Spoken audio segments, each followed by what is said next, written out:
make no direct or indirect threat towards any potential witnesses, including his 18 alleged co-conspirators, and that includes posts on social media or reposts of posts made by another individual. To comply, that means Trump may have to soften his rhetoric about the case and his personal attacks against Willis. ABC's Aaron Katersky reporting there from Atlanta. UTA police trying to find a person who fired shots in the direction of a TRAX train as the train went through Midvale this morning. Luckily, no one was hit or injured.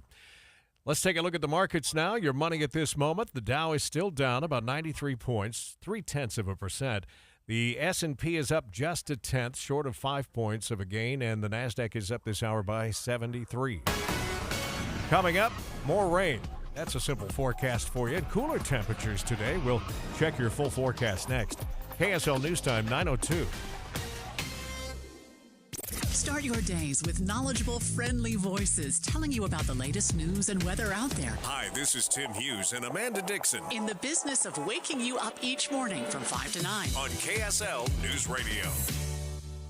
Here is what I'm not buying. A bounce house, a paddleboard, a dump trailer, tables and chairs for a party, a 3D printer. I'm not buying them because I'm renting them on Utilize. Utilize is the app where you can rent almost anything, and you can rent out almost anything. Scroll through the Utilize app and you'll see kayaks, VR headsets, baby carrier backpacks, balloon arches, power tools, I mean almost anything. And renting is so easy, so local, and so much cheaper than buying stuff that sits in your garage. You need it, you rent it. And if you have stuff you don't use every day, rent it out on Utilize. I talked to one woman in Lehigh who rents out 80 different items that just sit around her house. It's an income stream. Imagine the possibilities. You can rent a sound system for a party, rent an e-bike for an adventure, need a tool for your DIY project, Utilize. Now it's spelled different.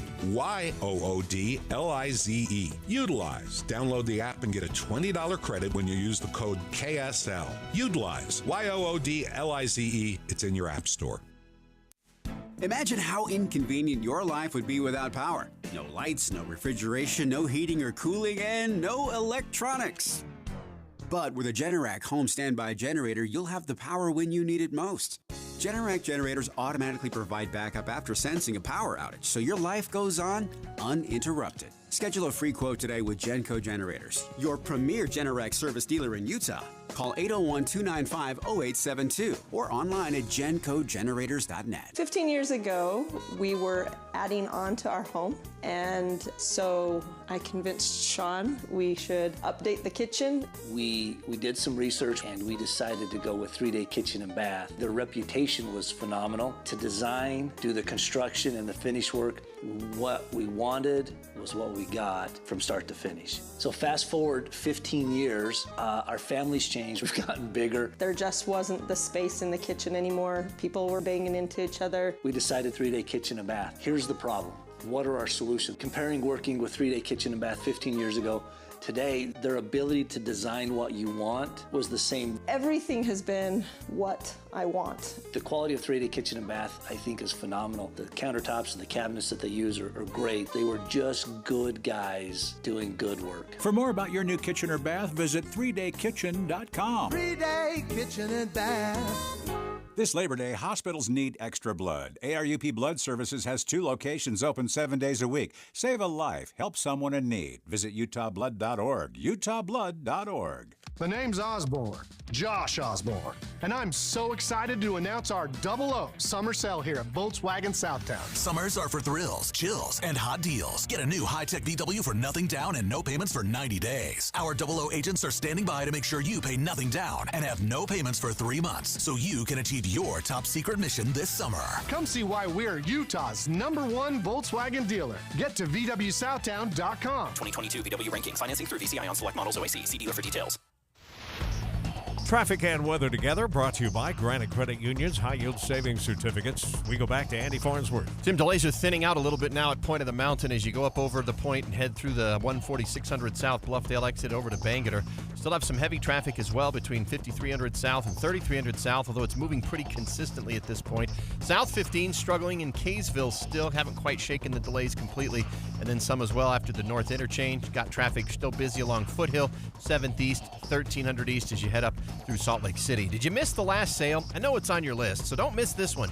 Zero Res carpet cleaning. Right now, it's just $25 per room. Minimums apply. Pricing ends today. Online at zerores.com. I'm Andy Farnsworth in the KSL Traffic Center. We could see scattered showers throughout the day today and then get used to it. It'll be Wednesday, Thursday, maybe even Friday. And we are 12 degrees. Matt was telling us this morning, 12 degrees below the seasonal norms for this day, 78 for a high.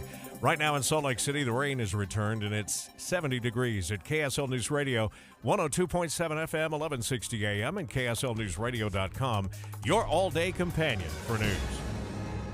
Dave and Dujanovic, your morning companions for talk, analysis, and key perspectives on Utah's biggest stories on KSL News Radio.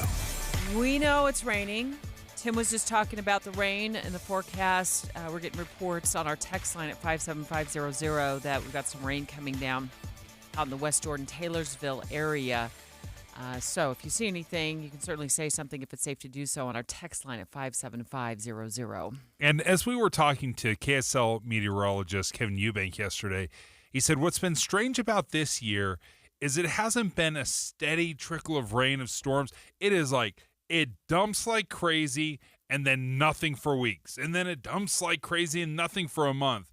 It is a strange, strange water year. It's 9:07. It's time for the launch. Sequence engaged. And here are three things Debbie wants you to know. Countdown. 3. New York Times with a stunning report on close calls in the sky. I call them near misses midair.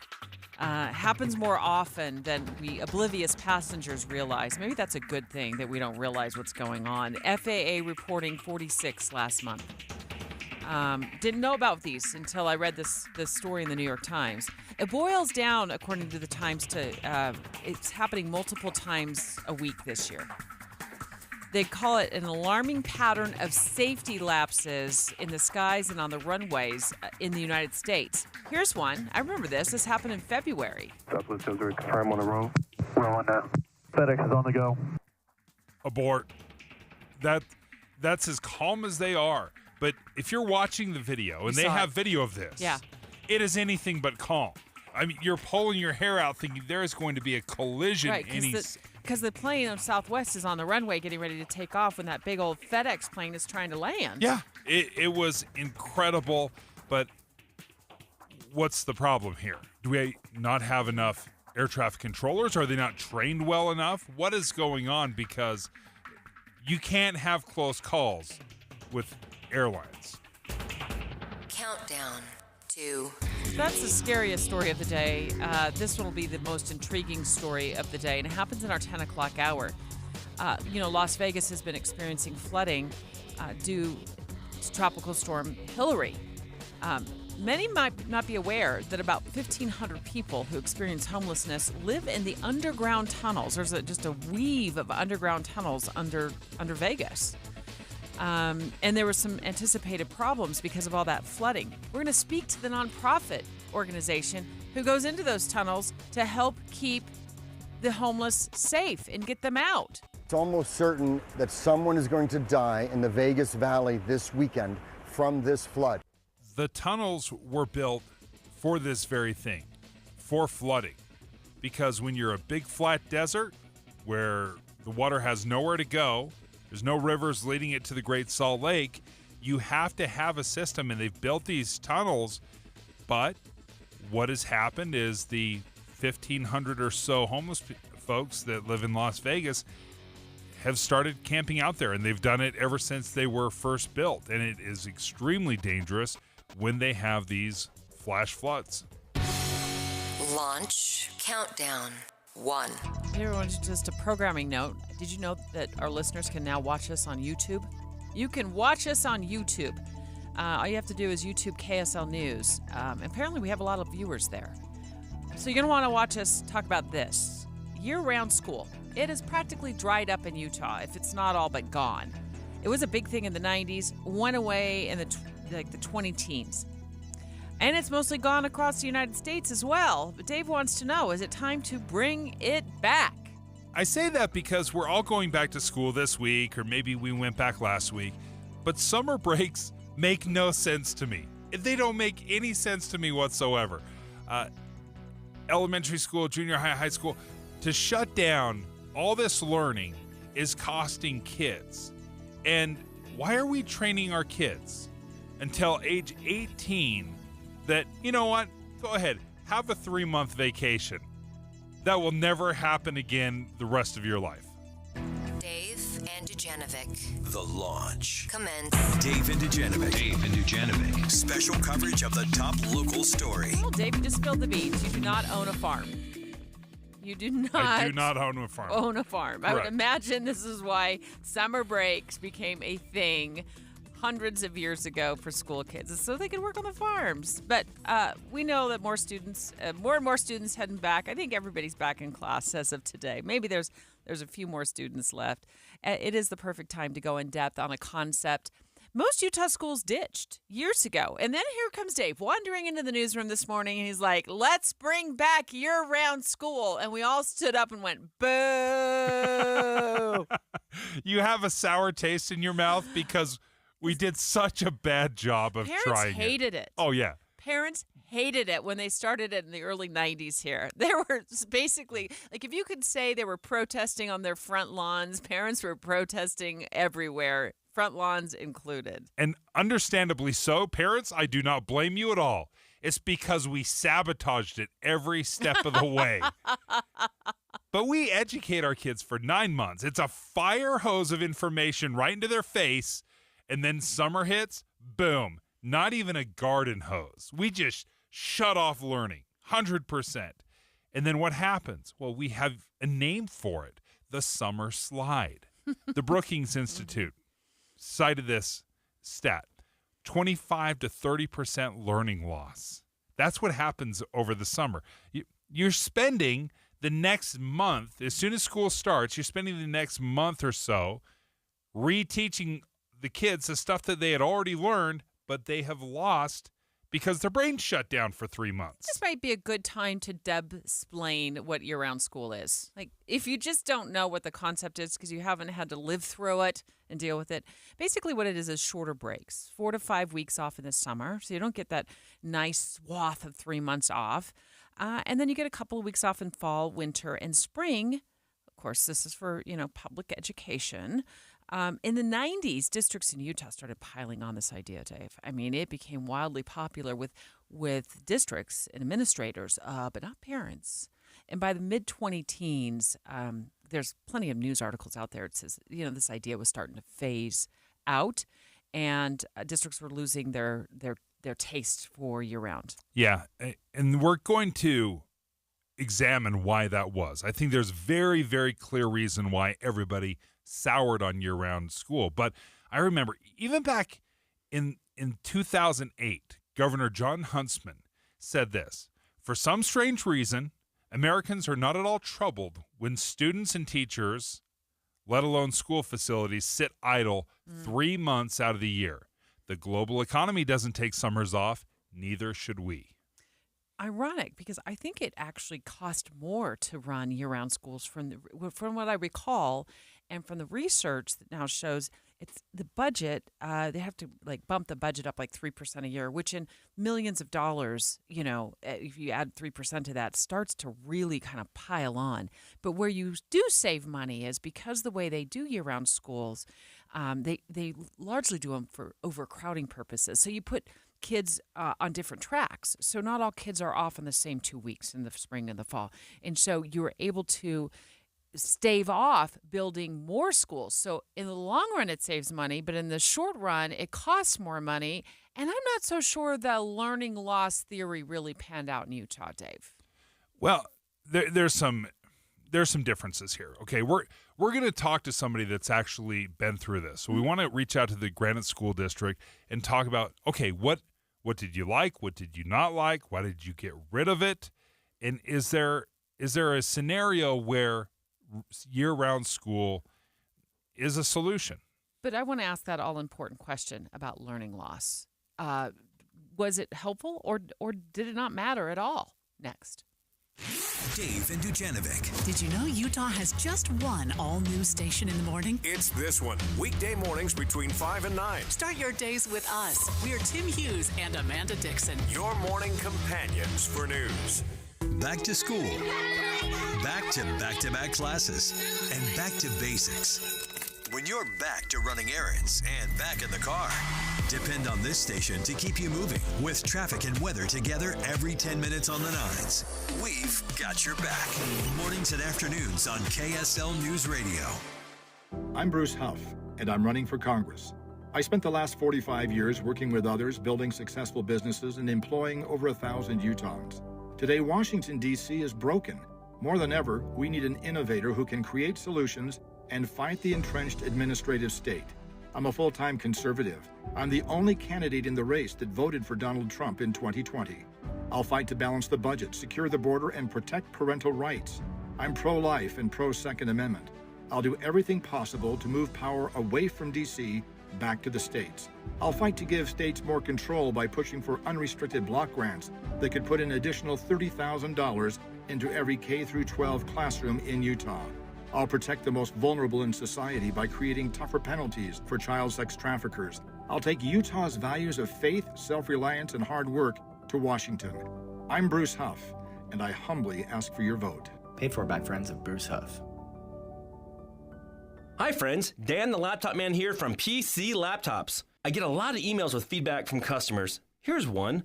Dear Dan, I just had the best experience ever. I bought a computer from Shane at your State Street store. I asked several what I thought were really stupid questions. Shane was super courteous and made me feel comfortable through the whole process.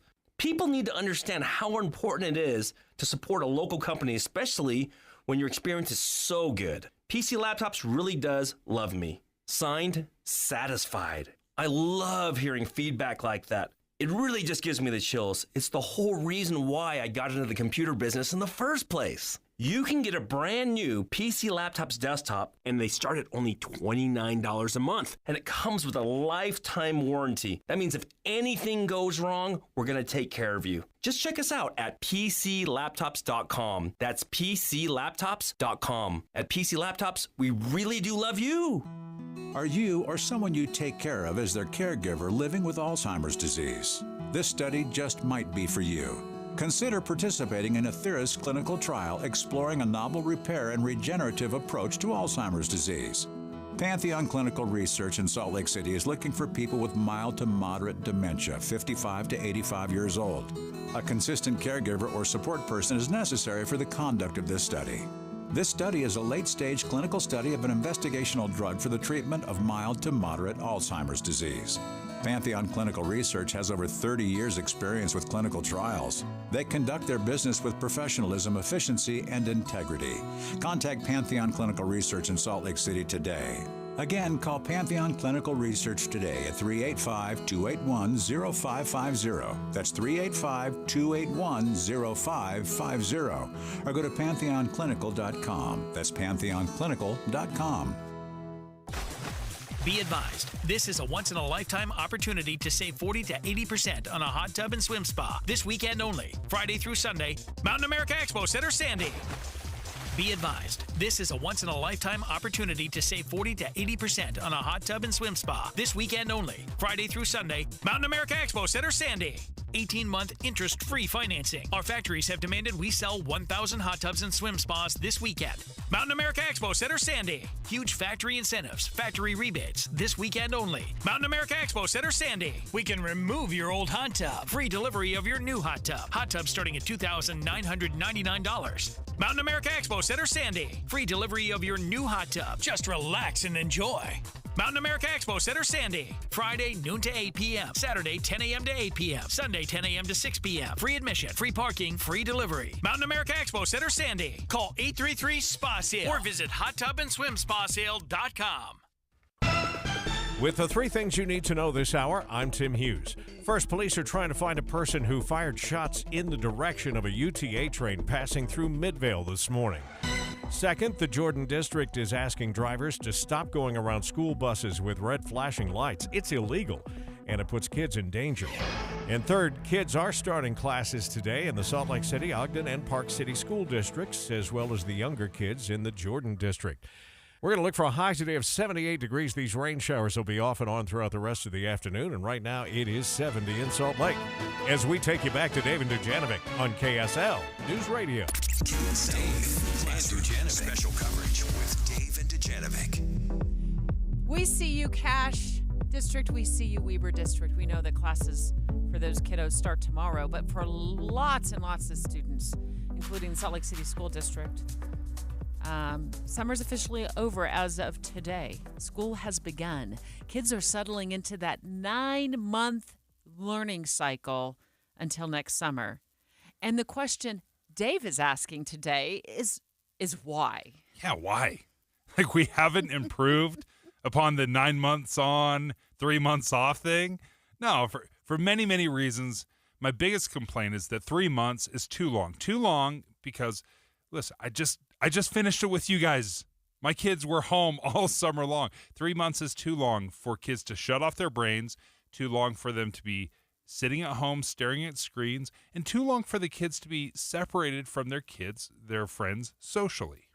So bring back year-round school? Year-round school was a big deal in the 1990s here in Utah. Actually started kind of in LA in the 80s, and parents were outraged by this concept. And they did it in large part in some districts to deal with the overcrowding issues. And the reason it dealt with overcrowding is you're like, well, wait a minute, there's still like the same number of classrooms and the same number of seats. But the way year-round works is you have breaks. Like you have 2 weeks off in the fall and 2 weeks off in the winter and 2 weeks off in the spring and then a few weeks off in the summer. And then you stagger the students so you can accommodate more students in one school. But there's schedules, it's called like multi-tiered, kind of like multi-level marketing. Yeah, multi-tiered track system. And it worked for a really long time. And then in the 2010s, a lot of schools and school districts started ditching this concept in Utah. Parents hated it, and I hate it. I do not like year-round school for those reasons. I don't want to use that to solve overcrowding. I want to have everybody do it all on the same schedule so everyone has the exact same time off, the exact same holidays. That makes sense to me. Trying to solve overcrowding with year-round, that is the number one mistake they made. The other issue is the question of learning loss, and I'm not quite sure there is any good data to suggest that learning loss isn't as big of a deal on a year-round basis. Like you don't have as much learning loss. I don't know if that actually panned out in Utah. Well, the Brookings Institute cited a study where they followed 500,000 students, grades 2nd through 9. This is nationwide. This isn't just, and this is finding that 25 to 30% learning loss over the summer. It's called the summer slide. Now, is that fixed because of year-round school? You're right. I don't know if there's great information out there one way or the other, but there's no question that summer slide is a real thing. Ben Horsley of the Granite School District, what do you know about learning loss based on year-round school models? Because the Granite District for years and years, I want to say decades, embraced the year-round learning concept in a lot of schools. Yeah, and you'll find in a lot of those studies that learning loss is actually attributed to much higher rates with lower socioeconomic populations. And so you're absolutely right. People hated year-round schools, and frankly, that was a boon to the charter school industry in the late 90s. And frankly, we didn't survive or have taxpayer relief as a result of year-round because invariably it just sparked a whole new industry. In terms of charter schools, parents trying to leave year-round school populations because their kids weren't on the same breaks, and that's understandable. So in as much as we hate some of these concepts, they were intended to save taxpayer money, and that's not what ended up happening. What we do see in terms of learning loss is a disproportionate amount of our high-poverty kids who struggle with that. And so in Granite District, we've actually looked and talked to not year-round, but an extended year model so that we can get more learning on the front end. And it needs to be quality learning. It can't just be more seat time. more instructional time in some impoverished areas to hopefully offset those types of challenges. Ben, when you tested it out, and you're not alone in the Granite School District, this happened all across Utah, why didn't we go all in with the year-round school, meaning elementary, junior high, and high schools? It's money. It's a significant capital investment. There was not enough facilities for the large boom of students that we saw in the late 80s and the early 90s. And so, frankly, as we went to these year-round models to get better capacity and facility usage, what did parents end up doing? They left and they went to charter schools anyways to go to a more traditional schedule. So it literally comes down to dollars, and the intent of year-round was to save money. It was not about learning. It was not about quality instruction, and it was not about retention of knowledge. It was simply about squishing as many kids into a building as we possibly could. So what I'm hearing you say is that let's just pretend for a moment that the parents and the kids are the customers. And when the customers are dissatisfied with the product that even a public school is offering, other industry spawns up. And by the way, charter schools don't cost. They're not like private schools. They don't pay. They don't charge parents money. They're funded with public money. And so when they have a traditional schedule and all the kids in one household can be on the same traditional schedule, dissatisfied parents took their kids and they went to the charter school route. If you route. look at where we see the greatest amount of charter schools per capita in the entire state, it's along the 201 corridor in West Valley area where we had the most students utilizing a year-round schedule. We literally lost 15 years ago. We had 10,000 kids primarily leaving year-round schedules. We got rid of them as fast as we possibly could because we were losing students because parents wanted more traditional schedules. The education wasn't better. I'm not diminishing charter schools. That's not a knock on charter schools. It's just a simple market analysis, and you can see where we lost kids was in year-round schools to charter schools. Ben Horsley, thank you for joining us from the Granite School District. Now, Debbie, I 100% agree with what Ben is saying. I think that's exactly how it played out. But again, when he was talking about the reason they started year-round school was to deal with an overcrowding issue, correct? That was the foundational reason. They were trying to do this multi-tiered track system where they had some kids going at this time and another. I'm not saying do year-round school for that reason. If we are fully staffed and we have all the schools in capacity, and that's not an issue, fundamentally, doesn't it make more sense to be 45 days on and 15 days off? It's still the same 180 days. We're just spending 180 days without a big 90-day break in the middle of the summer. We've tried this experiment once and it failed. Ben Horsley said, and other studies say, that it did not save money. It ends up costing money. There is a huge facilities cost involved in keeping these schools open. There's also confusion with schedules, like kids are on different tracks in the same, even sometimes in the same neighborhood, and they can't. So you want to say, they don't have a chance to play with their friends after school because somebody's on a different track. I think it's messy. It's a science experiment or an education experiment that went bad in Utah, and there's no way we should try a round two just because, we don't want kids to have long summer breaks. The traditional system works. It works. Why get rid of it again? Why try this again? 801-575-TALK. We want to hear from you. What do you think? Is year-round school, is there a way to make it work? With some tweaks, with some fixes, 801-575-TALK. I like the idea of year-round school. This 3-year break 3-month break over the summer makes no sense to me. So give us a call. We'll take your phone calls next. 9:30 at KSL News Radio. I'm Tim Hughes with a look at some of our top stories this half hour. A safety reminder this morning that if a school bus is stopped with its red lights flashing, it's illegal to pass it. Jordan District Transportation Director Paul Bajera says the problem has been getting worse. I think people are in a hurry. and they just want to get from point A to point B. Please, in the morning and the afternoon, when you see those yellow school buses, just use caution when you're out on the roads. He says they have lots of videos of drivers ignoring the red lights, which puts kids in danger. 5 prison inmates are in the hospital this morning after a fight last night. The Utah Department of Corrections says 15 people were involved in the fight and say it could have been gang-related. This fight happened at the Central Utah Correctional Facility in Gunnison, but officials decided to put both that facility and the correctional facility in Salt Lake near the airport on lockdown as a precaution. That means no inmates were allowed to leave their rooms. Officials are still investigating what happened and aren't going to release the identities of anyone involved. Kate Davis, KSL News Radio. Now our top national stories this hour from ABC News. 18 people have died in northern Greece because of wildfires. Officials say the forested area near the country's border with Turkey have been hit by wildfires for the past 4 days. Initial reports show these people may have been migrants.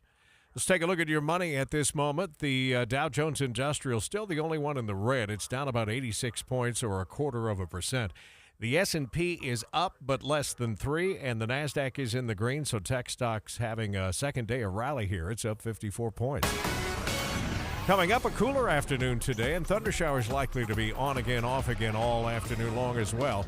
We'll check that full forecast next. KSL News Time, 9:32. This summer, the political season heats up. By August, it'll be time for debates. Can you believe it? We're planning coverage of the real issues, the important stories that impact how we live. Listen each morning from 5 to 9 on KSL News Radio. Hey, folks, I've had my Connecticut water system, for about 6 years. Soft water. Soft water came into the Noriega household because we had a couple of situations. Number one, I had a dishwasher that broke because it had all this hard water build up. It ruptured a pipe, flooded my kitchen, down into my kids' basement room. It was a nightmare. So we called Connecticut of Utah, said, hey, will you guys come out, show us the difference that soft water makes in our home? And then they just started showing us all the places that hard water affects our lives. Number one, when we take a shower, you can feel the difference on your skin. Hard water is harder on your skin. It's also difficult when you're washing your dishes. You have those hard water stains. When you're cleaning, hard water stains everywhere. And then also with your laundry. Softer, more comfortable washes. We've loved it for those reasons as well. So if you're wondering whether or not you should make that investment, just have Connecticut of Utah come out to your house. Let them show you the difference that soft water can make. 801-576-8600. That's 801-576-8600. Or check them out online at softwaterutah.com. It's easy to think all money managers are pretty much the same. But at Fisher Investments, we're clearly different. Different? How? You sell high-commission investment products, right? No. Fisher Investments doesn't sell any commission-based investment products. Well, you must earn commissions on trades. Nope, never at Fisher. We're a fiduciary, obligated to act in our client's best interest. It's the highest standard of care for a financial advisor. How do you know what's in their best interest? We get to know our clients and then tailor a portfolio based on their goals and needs. But you probably sneak in some hidden and layered fees. No, we have one transparent management fee, structured so we do better when our clients do better. Wow, you really do look out for your clients.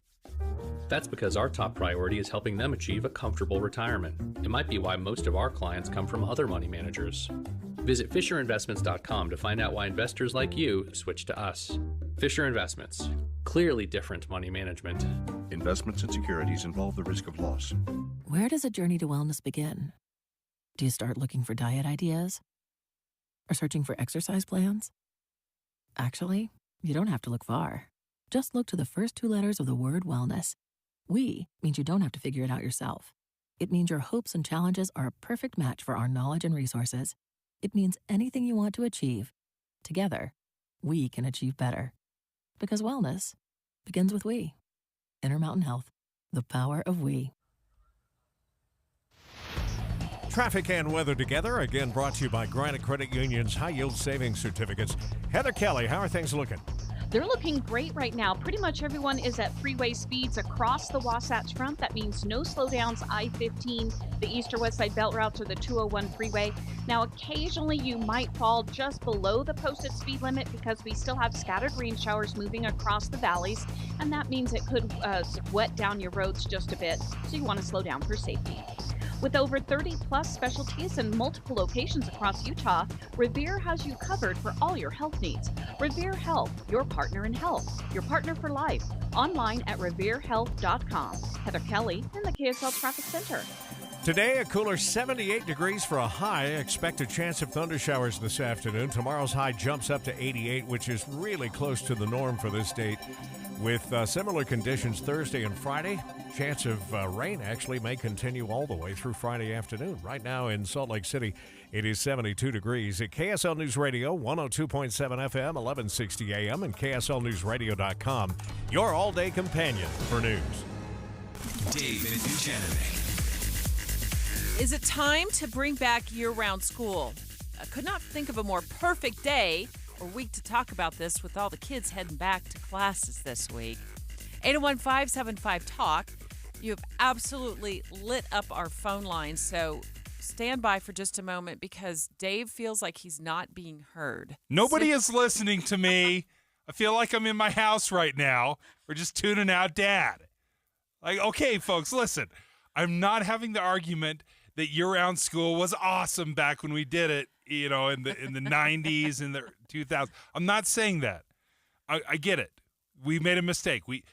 But is there a way to fix year-round school? I think there is. Fundamentally, I think 45 days on, 15 days off is a healthier way to educate our kids. I just got done with my kids spending 3 months on the couch, watching TV in front of screens, not really hanging out with their friends.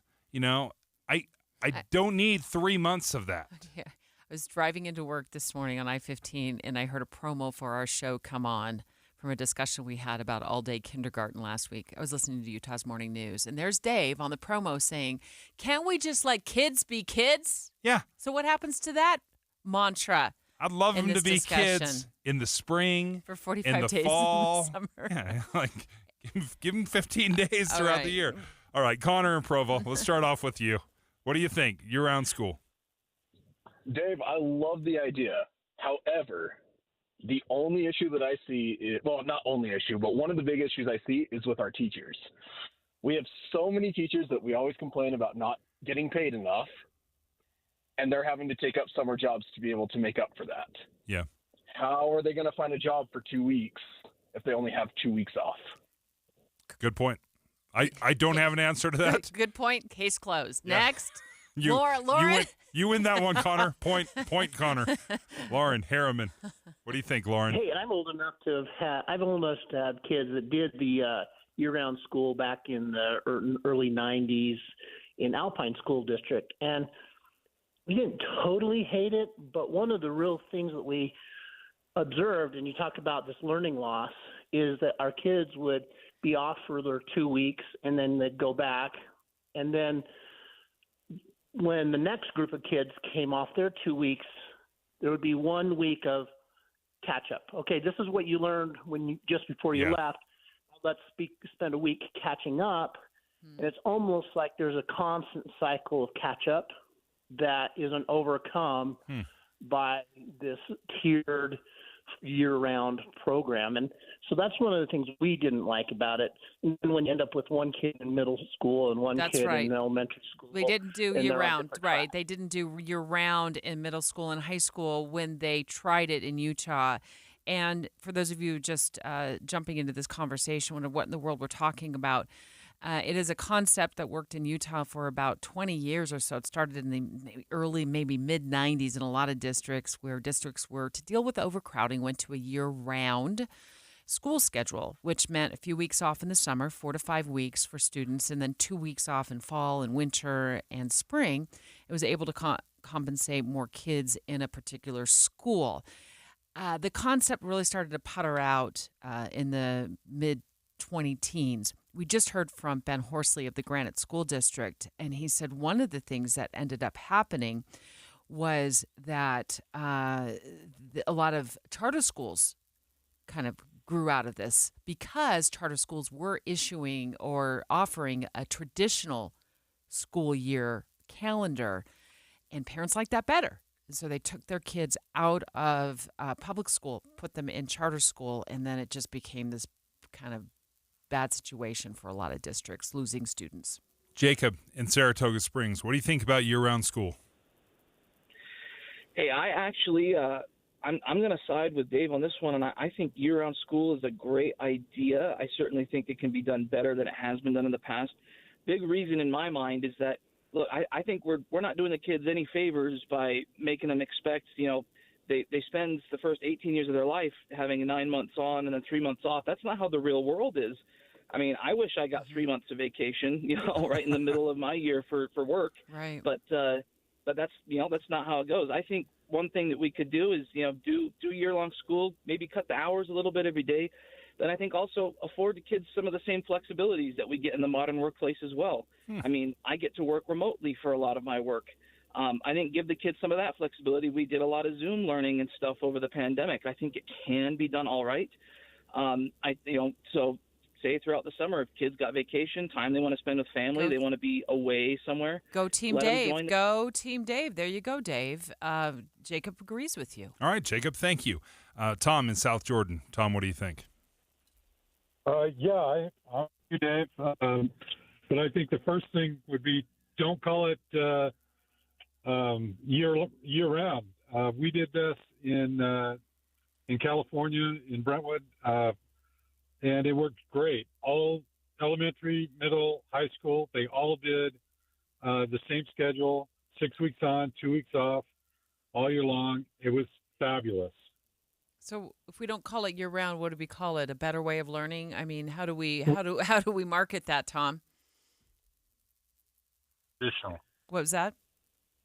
Modified traditional. Modified traditional. There we go. Okay. We got a marketing major over here. And modified traditional. Love it, Tom. Thank you so much. And it gets to the issue that you were talking about earlier, Dave, where they didn't offer this in middle and high school here. Yes. They just had it in elementary school. So it was a kind of a really tricky thing for parents to try to balance those different schedules. Disaster is what you're looking for. It was a mess trying to schedule a family vacation with everyone on just different schedules. Let's do it for everybody. But let me go back to that idea of training for the future, training for the workforce. When we give 3 months off in the middle of the summer for all these kids, it also bleeds over into college. What do our college kids do? How many kids actually go to school over the summer? They don't. They're extending their entire college experience by a year and a half by not attending college year-round. Like, why does a college kid at 19, 20, 21 years old need to have 3 months off in the summer? That makes zero sense. What did you do in the summer when you were in college? I worked. Yeah. To pay for your next semester. And I think a lot of students use that time. And the industry relies on college kids to come to work for them in the summer because there's a lot of summer type industries. So I think sticking with this for public education, it's probably a different situation at the higher education level. In retrospect, I would have been far better off to finish school in 2.5 years and get a $50,000 a year job than working at $12 an hour on my summer job. It just, those jobs don't pay well. Final call. We're totally out of time, Andrew, but we had to get to you. Andrew in Lehigh, what do you think? I definitely feel like I am in the perfect age group because I'm 21 and I'm currently going to school. I lived in the UK for a little bit, and they actually still do the year-round program there. However, the kids seem to lose motivation within the ebbs and flows of the season. And so as they're going to school year-round, they just don't seem to, have any motivation or renewal. I feel like leading up from the last caller, I agree. Depending on how you spend your summer determines how well you'll do in the school year. If I'm sitting at home not doing anything, my brain's going to shut off. But I was a swimmer, and I had swim workouts every morning at 6 a.m., and that was a big turn point on my summer, and that I feel like kicked off my school year. I wonder if burnout is a factor for students when you're going year-round for 18 years. I mean, I don't know if you don't know any better. Maybe you don't suffer burnout. That just does seem like a grind. Personally, having 2 weeks off every 6 weeks would help remotivate me. It would give me that mental break. I think that'd be helpful. But listen, we love your phone calls. We love your participation. You help us look at things differently. So thanks for calling in.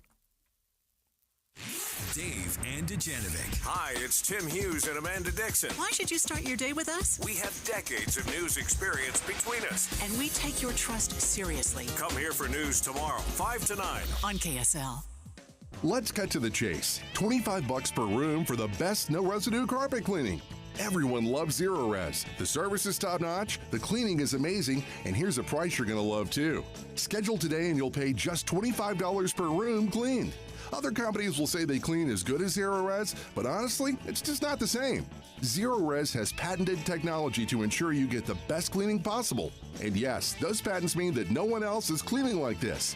Carpets, air ducts, tile, furniture, and more. Today only, they're cleaning the Wasatch Front for just $25 per room. Minimums and restrictions apply, but there are no maximums. Clean 5 rooms, 6 rooms, clean the whole house, just $25 per room. You don't have to clean today, but you do have to get on the schedule. $25 per room for carpets, and call for special pricing on air duct cleanings too. For more info, restrictions, and to schedule, visit ZeroRes.com. Schedule today at ZeroRes.com. Ron had a tax problem he just couldn't handle on his own. I owed the IRS taxes for over 5 years, but I didn't have any money to pay the taxes. Those years cost him dearly. Most of it was fees and interest. It was horrible. Ron finally called in the pros. I called Optima Tax Relief, and boy, am I happy I did. The leading tax resolution firm, Optima, is A+ rated by the Better Business Bureau. They've resolved over $1 billion for their clients. Ron was overjoyed. They settled my account with the IRS. I was ecstatic. They are a lifesaver. They are. I am so happy. Take Ron's advice and call Optima now for a free consultation. Yeah, don't do like I did and wait. Call Optima Tax Relief. Do it now. You'll be ecstatic like me. Call 800-343-6460. 800-343-6460. 800-343-6460. Optima Tax Relief. Testimonial from an actual client. Some restrictions apply. For complete details, please visit OptimaTaxRelief.com. Pelvic congestion syndrome, or pelvic venous congestion, is an important but often overlooked cause of chronic pelvic pain. It's estimated that up to 30% of patients with chronic pelvic pain may actually suffer from a symptomatic pelvic venous disorder.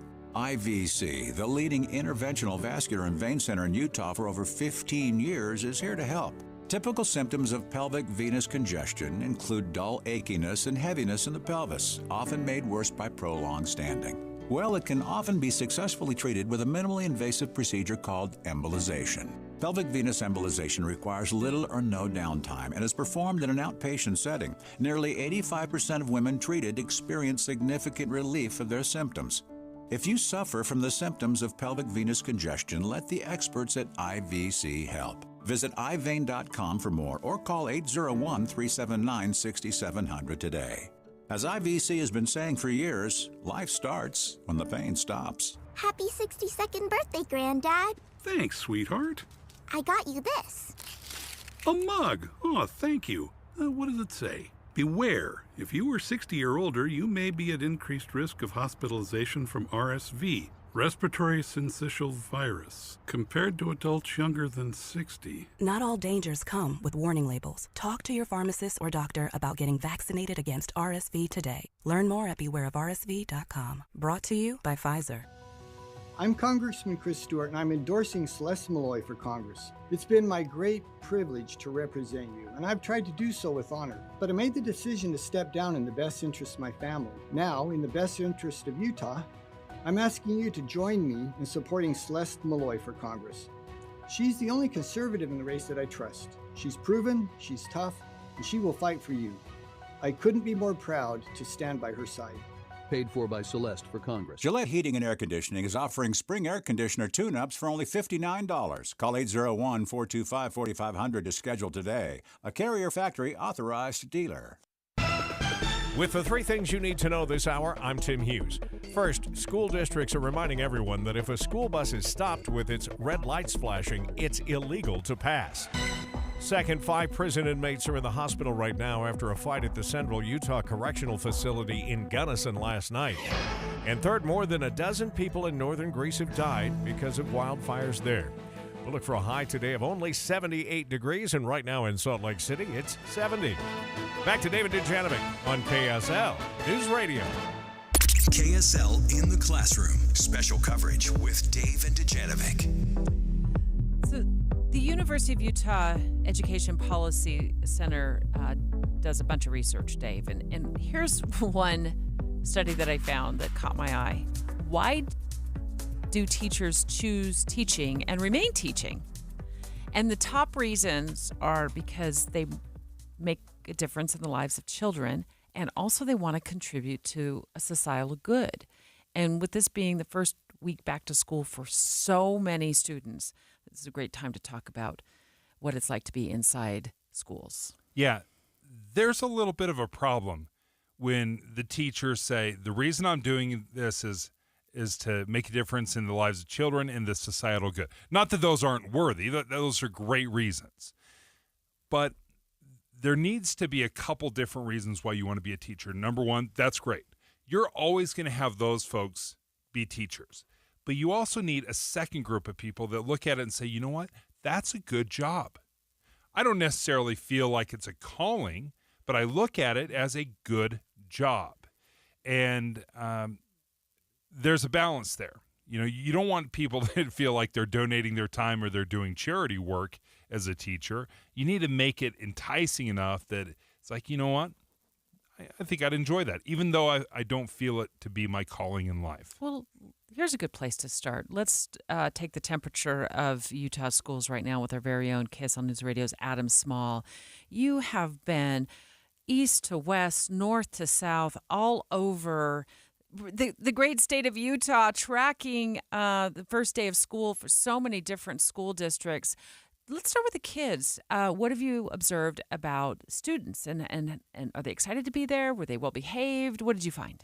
Students genuinely seem happy. I mean, when you go to a first day of school, and when I've been covering these things, it genuinely just seems like a celebration, a party. Kind of reminded me like when I had my first days of school back when I was a kid. It's like, you know, you have the red carpet, you have the assemblies, you have... I mean, Utah has gone even above and beyond what I went through as a kid. You got the red carpets out there. You got lines of cheerleaders. I mean, it's all really just good vibes. I mean, I don't think I saw one frown or even like, I don't know, like the neutral, like straight-faced emoji like on anybody's faces. How about the staff, teachers and principals? You know, I'm amazed at how many people I've talked to at 5 a.m. in a pitch black parking lot that are just so excited to see kids come back to school. I mean, summer break is, you know, it's needed. It's a break, but between principals, superintendents, teachers I've talked to, they're all just so amped to get their students back. But I mean, I actually had an interesting conversation with a teacher today. She kind of explained, like, you know, we talked about the first day jitters. She's like, you know, I want to do such a good job for my students that the teachers are sharing the jitters with them, but then everyone shows up, it's all smiles, so it's all cool. happy. Adam Small, so cool. Thank you. Thanks for running around the state. Yeah, you've done some great work, Adam. It's been fun listening to you on Utah's Morning News. Welcome these students back. I've got the early alarm clocks on preset every day. So, Shelly Karen is a principal for the first-year principal at Indian Hills Middle School in the Canyons District. She's live on the line. Did we get into art class or something? Principal Karen, are you good to talk for a few minutes? I am great to talk for a few minutes. I'm great to talk. Yeah, no interruptions. My day's full of interruptions, so this is a fantastic opportunity actually to do some talking and reflection with you. All right. So is this your first experience as a principal or just principal at this middle school? So yes, I am a brand new principal at Indian Hills Middle School and Canyon School District, and I could not be more excited. So this is your second day because you started yesterday? That's right. We're day 2. How did day one go? How did day one go? Oh, it was great. I was just listening to Adam's report, and truly that was a great summary, actually, what our day was like.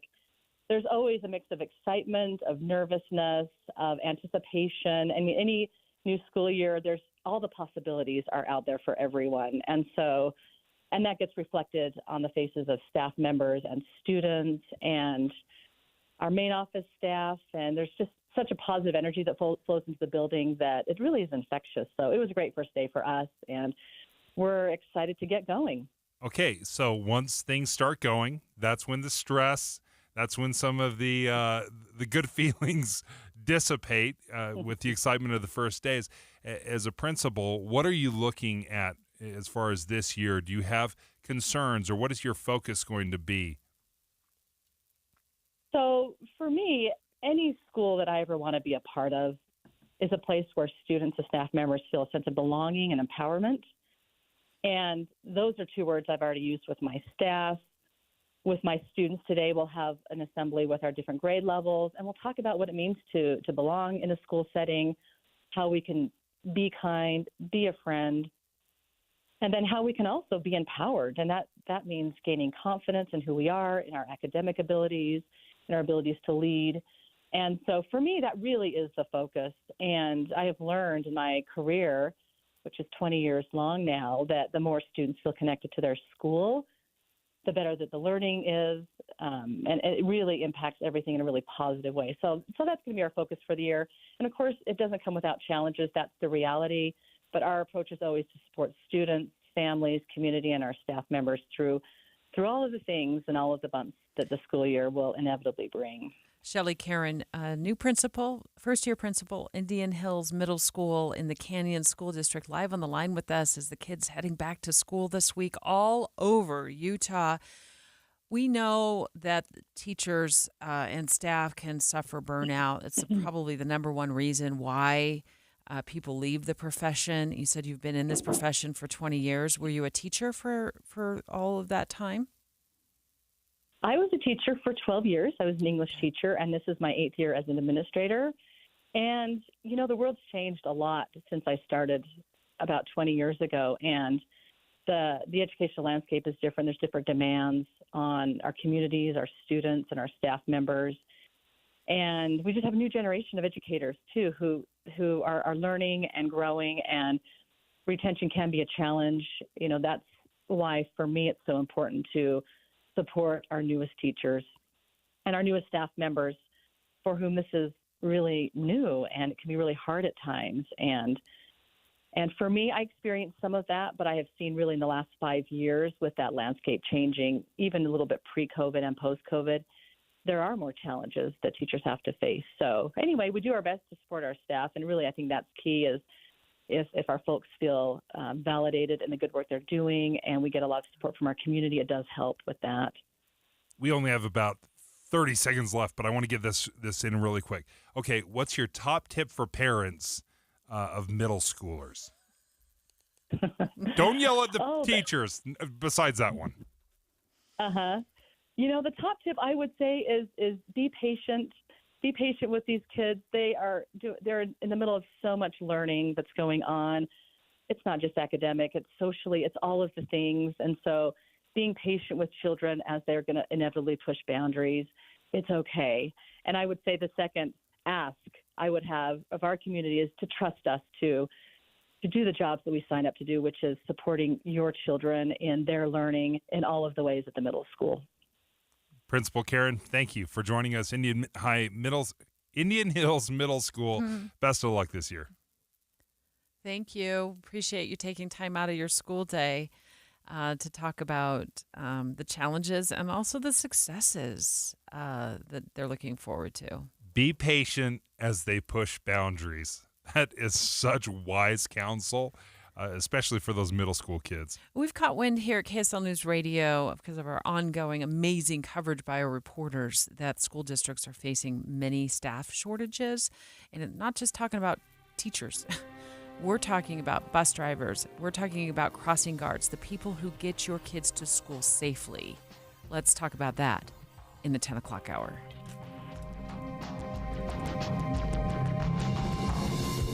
KSL FM Midvale, KSL Salt Lake City. Listen on the KSL News Radio app and in your car at 102.7 FM. KSL News Radio, your all-day companion for news. It's 10 o'clock at KSL News Radio. I'm Dan Bonas. KSL's top story this hour. Salt Lake City School District welcomes kids back to school this morning, but the bus fleet started today 8 drivers short. That means we're pulling in 8 people from our office who have the commercial driver's license and the ability to drive for us. That's District Superintendent Dr. Elizabeth Grant. As for the timeline she has for filling the vacant spots, Tomorrow would be best. Otherwise, we'll take them when we can get them. Dr. Grant says applications are open to people with or without a current commercial driver's license. UTA police are trying to find a person who fired shots in the direction of a TRAX train. As the train was going through Midvale this morning, no one there was hurt or injured. Our top national story this hour from ABC News. Rescuers in a remote region of Pakistan are racing against time to save 8 people, including 6 children, trapped on board a dangling cable car. It's hundreds of feet in the air after one of the cables reportedly snapped over a ravine. ABC's Marcus Moore has more. This cable car dangling about 900 feet above a valley, and we understand, according to reports, that there may have been either a rescue attempt or at the very least an effort to try to deliver food and water, but it failed. Apparently the pressure from the helicopters that have been involved was causing that cable car to sway very heavily. In your money at this moment, the Dow Jones average down 127 points on the day. The NASDAQ, though, up about 35 points right now. And our KSL weather looks like more possible thunderstorms in the afternoon. That's next. KSL News Time, 10:01. Early mornings can be hard enough, just getting yourself going. We try to make it a little easier with news and weather from comfortable, trusted anchors and reporters. Join us on Utah's Morning News between 5 and 9 on KSL News Radio. Be advised, this is a once-in-a-lifetime opportunity to save 40 to 80% on a hot tub and swim spa this weekend only, Friday through Sunday, Mountain America Expo Center, Sandy. Be advised, this is a once-in-a-lifetime opportunity to save 40 to 80% on a hot tub and swim spa this weekend only, Friday through Sunday, Mountain America Expo Center, Sandy. 18-month interest-free financing. Our factories have demanded we sell 1,000 hot tubs and swim spas this weekend. Mountain America Expo Center, Sandy. Huge factory incentives, factory rebates this weekend only. Mountain America Expo Center, Sandy. We can remove your old hot tub. Free delivery of your new hot tub. Hot tub starting at $2,999. Mountain America Expo Center, Sandy. Free delivery of your new hot tub. Just relax and enjoy. Mountain America Expo Center, Sandy. Friday, noon to 8 p.m. Saturday, 10 a.m. to 8 p.m. Sunday, 10 a.m. to 6 p.m. Free admission, free parking, free delivery. Mountain America Expo Center, Sandy. Call 833-SPA-SALE or visit hottubandSwimSpaSale.com. You've been following my SOTA weight loss journey for almost 20 months now. I lost 37 pounds in the first 12 weeks. Amazing. Feel different, look different, able to act different. And all of it came through just the power and simplicity of SOTA. SOTA stands for state-of-the-art weight loss because it is. You've got that weekly one-on-one coaching that I love to talk about, that accountability piece. And not just accountability, but insight. When you have a question, you're not sure, you're hesitating, you just text, you just call. You have access to your own nutritionist to keep you right on pace and keep everything going. It's also a whole 100% 360-degree look at how you approach nutrition. Getting your body the right energy, the right nutrients at the right time does make all the difference, and it's part of what makes SOTA so successful, not just for me, but for countless other people. As I said, I'm 20 months down the road, right on path, right where I've been for almost 20 months now. Same thing can happen for you.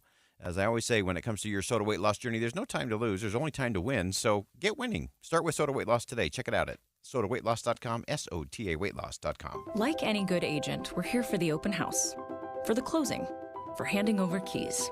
But because we're realtors, we're here for so much more. Agents who are realtors volunteer at nearly 3 times the national average. We're working to broaden access to credit, increase affordable housing supply, and ensure fair housing for all. And realtors are bound by a code of ethics. We're here for it all. Realtors are members of the National Association of Realtors. That's who we are.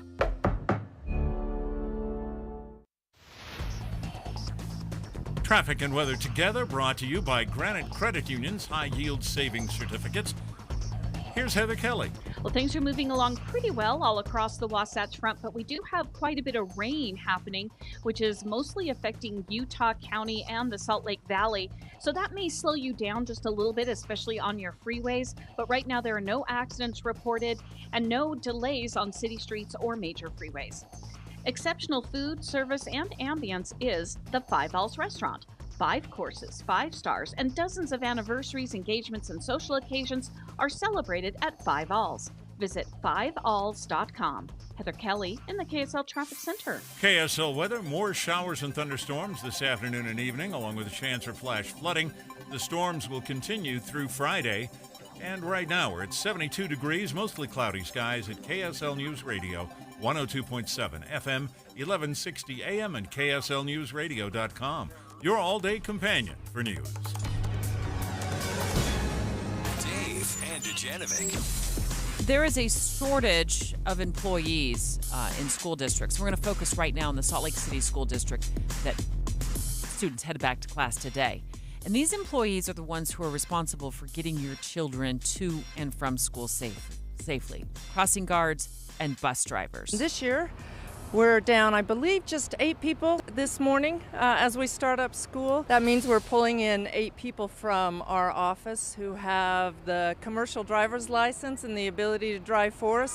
That is 8 bus drivers that the superintendent of the Salt Lake City School District, Dr. Liz Grant, is referring to, Dave. Yeah, being short on bus drivers has been a common thing for the last several years. It seems like every time we do this back to the school thing, it's like, well, we need some more bus drivers.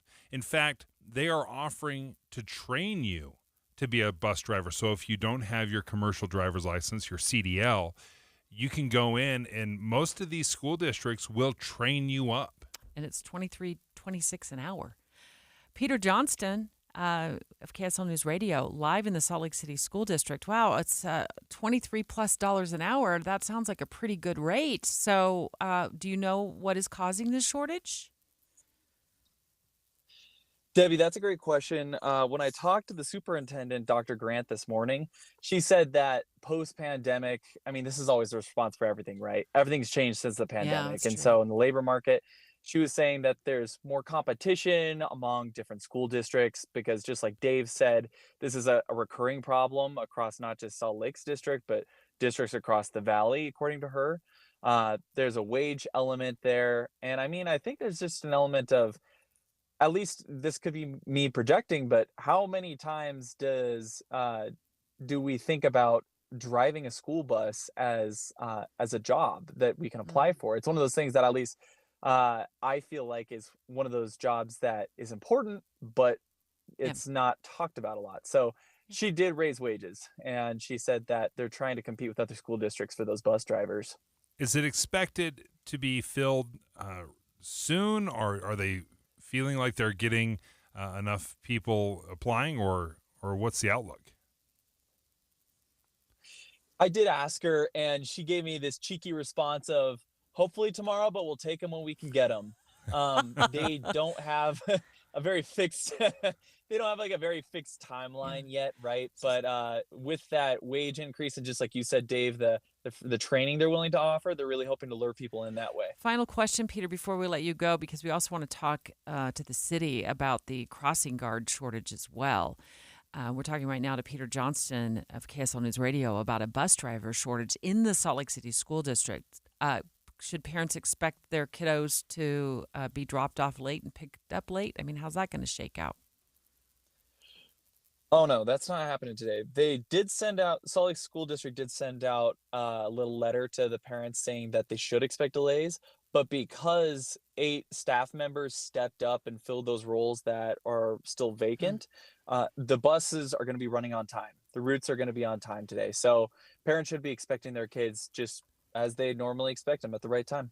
Peter Johnston, thank you for joining us live at the Salt Lake School District. Dave, you're a bus driver. Yeah. What was the upside?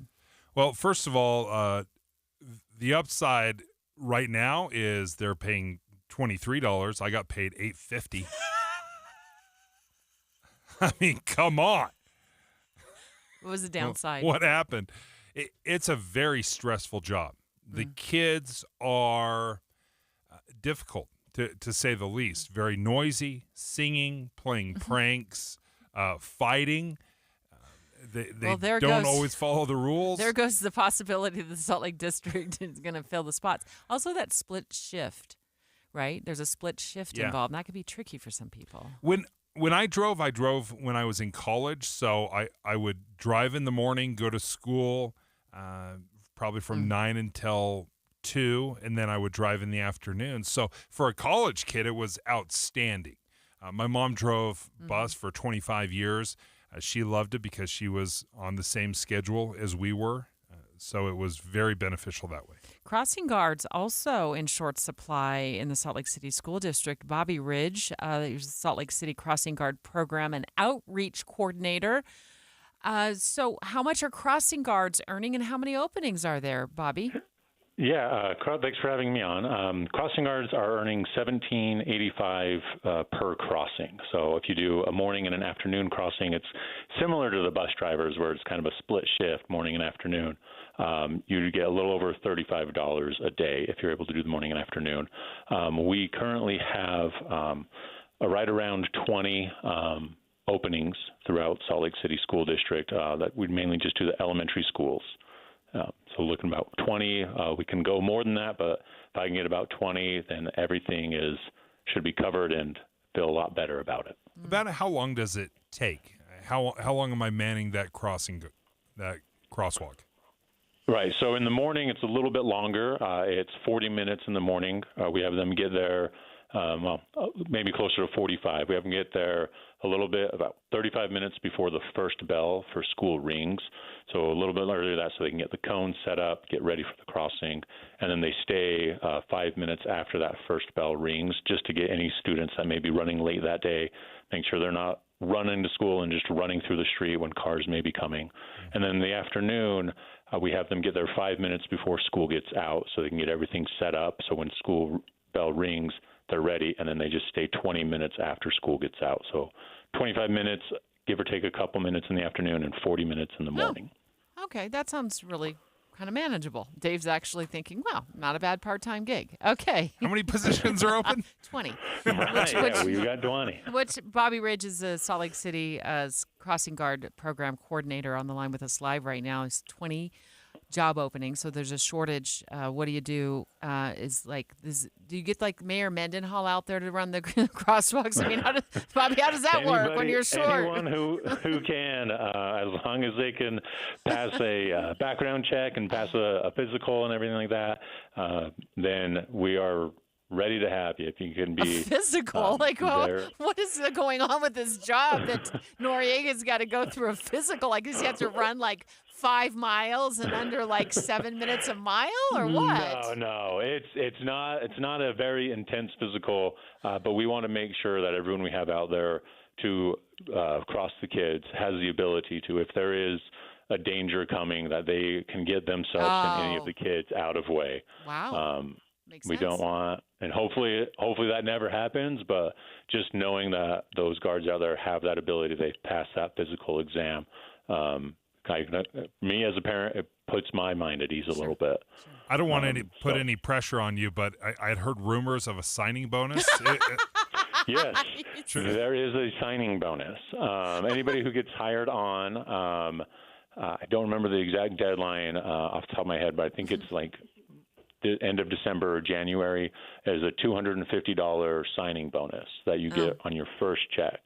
And then as long as you stay throughout the entire school year, you keep that entire amount.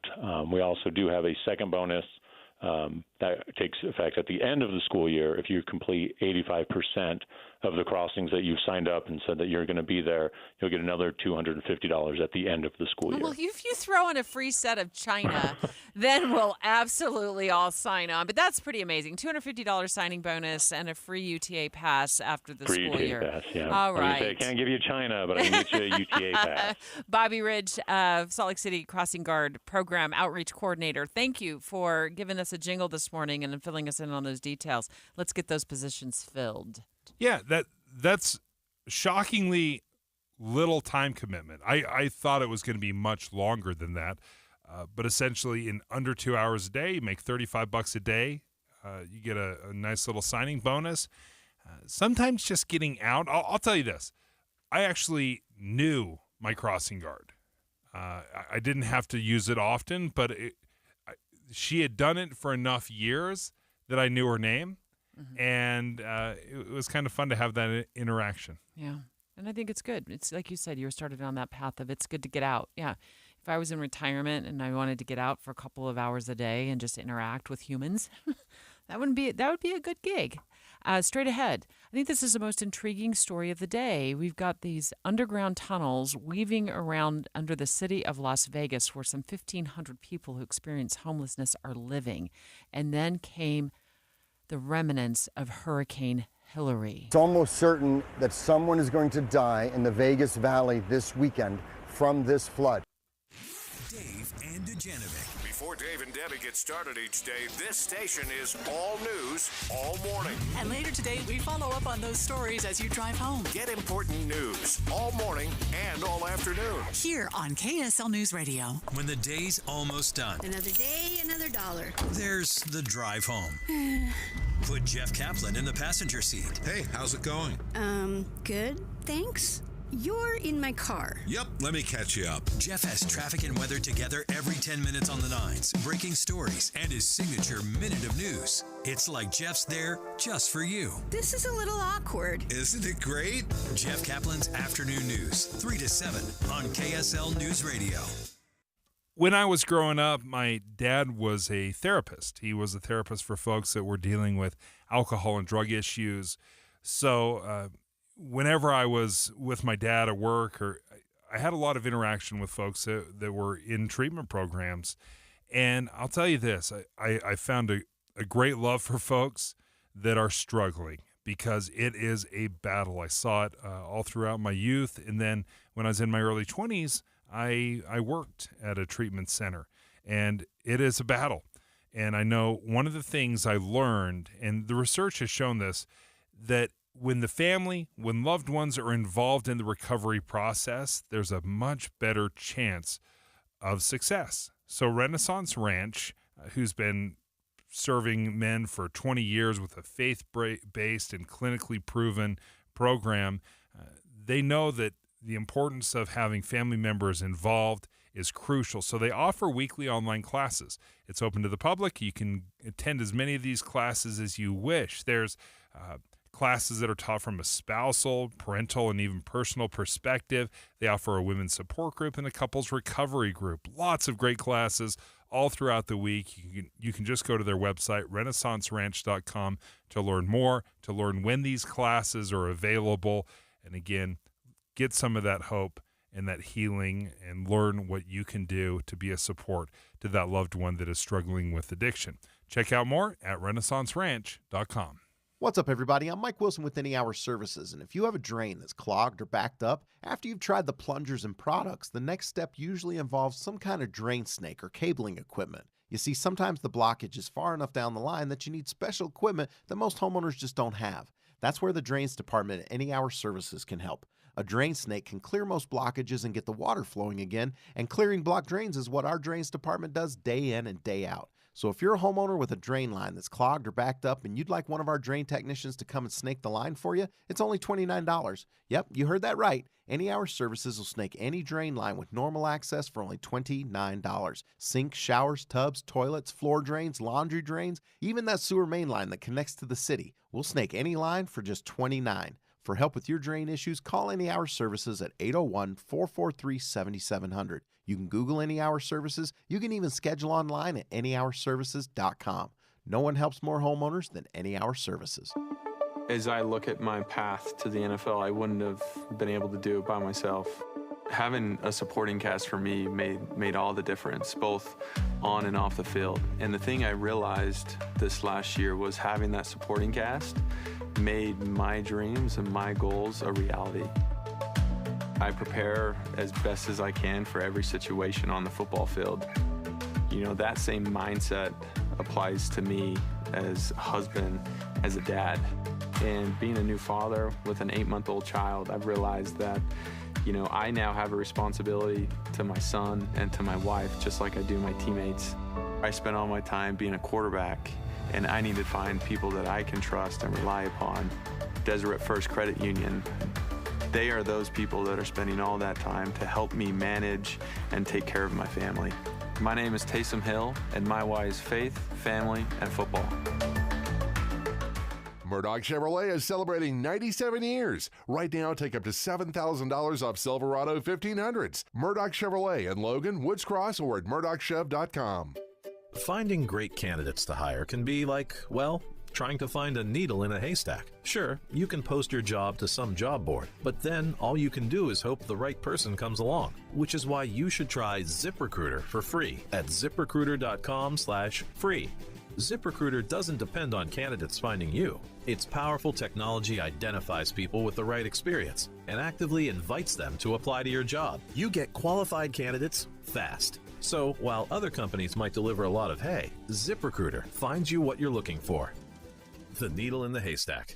4 out of 5 employers who post a job on ZipRecruiter get a quality candidate through the site within the first day. ZipRecruiter, the smartest way to hire. And right now, you can try ZipRecruiter for free. That's right, free. Just go to this exclusive web address, ziprecruiter.com/free. That's ziprecruiter.com/free. ZipRecruiter.com/free. With the 3 things you need to know this hour, I'm Dan Bomas. First, there aren't enough bus drivers to handle all the bus routes for kids starting school this week. Second, police are trying to determine who fired a shot at a tracks train this morning. No one was hurt. Third, rescuers trying to reach 8 people stuck in a cable car dangling 900 feet above a remote valley in Pakistan. Right now, 72 degrees, mostly cloudy in Salt Lake City. Back to Dave and Dujanovic on KSL News Radio. Dave and Dujanovic. Dave and Dujanovic. Those storms that hit California, well, the storm, Hurricane Hillary, or the tropical storm that she became, was also moving into Las Vegas. There was just so much rain. Dave, I think I read the headline. I wish I had it in front of me. Something like Palm Springs got more in an hour than it's had in a lifetime. You know, that might be exaggerated, but there was so much water. And then you talk about Las Vegas, and I think this is the most intriguing story, at least for me, that came out of this disaster, and that is these underground tunnels under the Strip, under Las Vegas. I think there's 600 miles of underground tunnels. I don't know, how often that people know, if people know about this when they go to Vegas, but people who are experiencing homelessness live in those tunnels.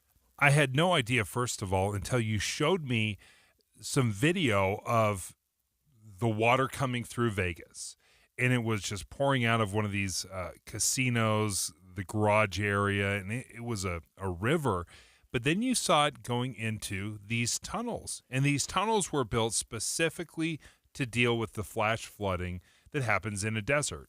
In a desert, you don't have this network of streams and lakes and reservoirs, so they had to create this tunnel system to divert the water when it rains. It doesn't rain often, but when it does, you have to really have a great plan of infrastructure to control that water. Organization called Vegas Stronger was really worried as Hillary was starting to make its way to the Vegas area. It's almost certain that someone is going to die in the Vegas Valley this weekend from this flood. Because so many people, hundreds of people, live in those tunnels. David Marlin with Vegas Stronger, thank you, first of all, for the work you do to help people who are experiencing homelessness. Thanks very much, and I'm happy to be here this morning. Okay, so how did things go out once that rain came through? Did you have the flooding? In some areas, I know the flooding wasn't nearly as bad as expected. What did you experience? We were grateful that the floods were significantly less than we were expecting. As we look at the footage, the satellite footage of the storm, Las Vegas did not get the brunt of it, which is a good thing. The nice thing was that while we were out there warning people of a potential flood, we did have several people who chose to come with us and get into detox and begin their path of recovery. It's awesome. That's great, David. So paint us a picture for those of us who live along what we call the Wasatch Front, who, either drive through Vegas, spend time in Vegas, go down and watch the Vegas Raiders play. Paint us a picture of what we don't know that's going on underground in those tunnels. Well, I've been through these flood channels hundreds of times, and there's probably over 1,000 people who reside in the tunnels. I've done many interventions in there, and I've been shocked to find that some people have lived there for 5 years, some for 10 years and over. So it's a whole community of people that live in the tunnels. And unfortunately, the rules of our community are not the same. There's generally open drug use and kind of more criminal behavior. So it's certainly a dangerous. It's a dangerous place. How large are these tunnels? I guess I just had in my mind they were much smaller if they're just diverting water. But how big are they? They're some of them are, I would say, 7 feet tall and up to 20, 30 feet wide.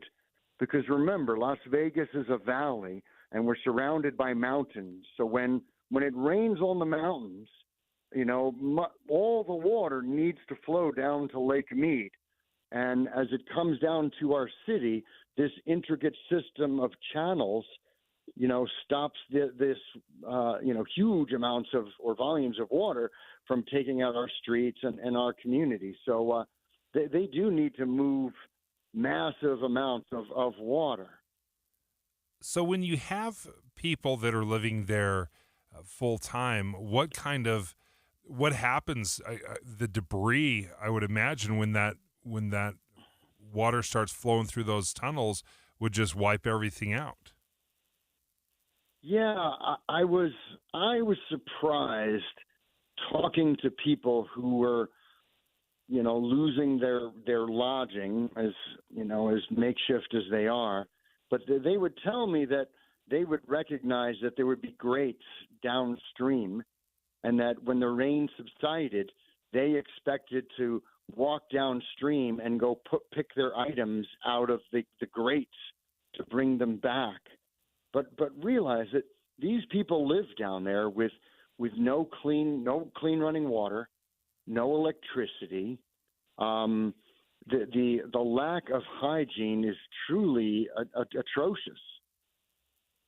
David Marlin is a supervisor at an organization called Vegas Stronger, and David and others go into these tunnels that are underground in Las Vegas to help those who are experiencing homelessness. As you just heard, more than 1,000 people living there, and some concerns certainly as Hurricane Hillary, then Tropical Storm Hillary was kind of bearing down in the Nevada area, and whether these tunnels would flood and potentially drown those people who were in there. And it sounds like that, thank goodness, that did not happen. And I just wonder, I'm sure a lot of our listeners are wondering we don't have a lot of time left, David, maybe 60 seconds or so.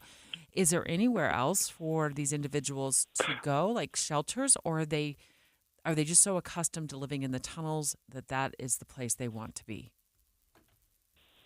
We do have available shelter beds at places like the Courtyard, at places like the Salvation Army. So in general, the folks in the tunnel are what we call treatment resistant. So they could live in a place with clean restrooms and more hygienic, but usually due to their desire to use drugs, they choose to stay in the darkness and the shadows of the underground tunnels in Las Vegas. How many miles long are these tunnels? I would imagine it's extensive.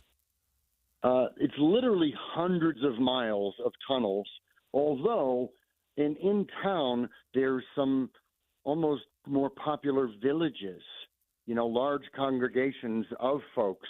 And when our teams go out to visit them, we generally go to the busier places to try to convince folks and motivate people to get well and come with us to either go to detox, the hospital, or to a shelter. But it's surprising that right underneath, our huge casinos and resorts, we have these underground cities. David Marlin, thank you for joining us. He's a licensed alcohol and drug counselor, a supervisor at Vegas Stronger. Eye-opening. I felt like that was going to be the most intriguing discussion of their show, and it absolutely was. It's also most heartbreaking to think of all of those individuals who are living in the tunnels, as he's put it so well, underneath some of the most popular and busiest casinos in the world. On Earth, yeah. On Earth.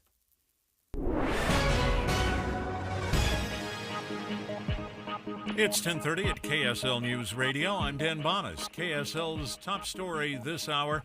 Students in Park City, Salt Lake City, and Ogden headed back to school today, as are elementary and junior high school students in the Jordan District.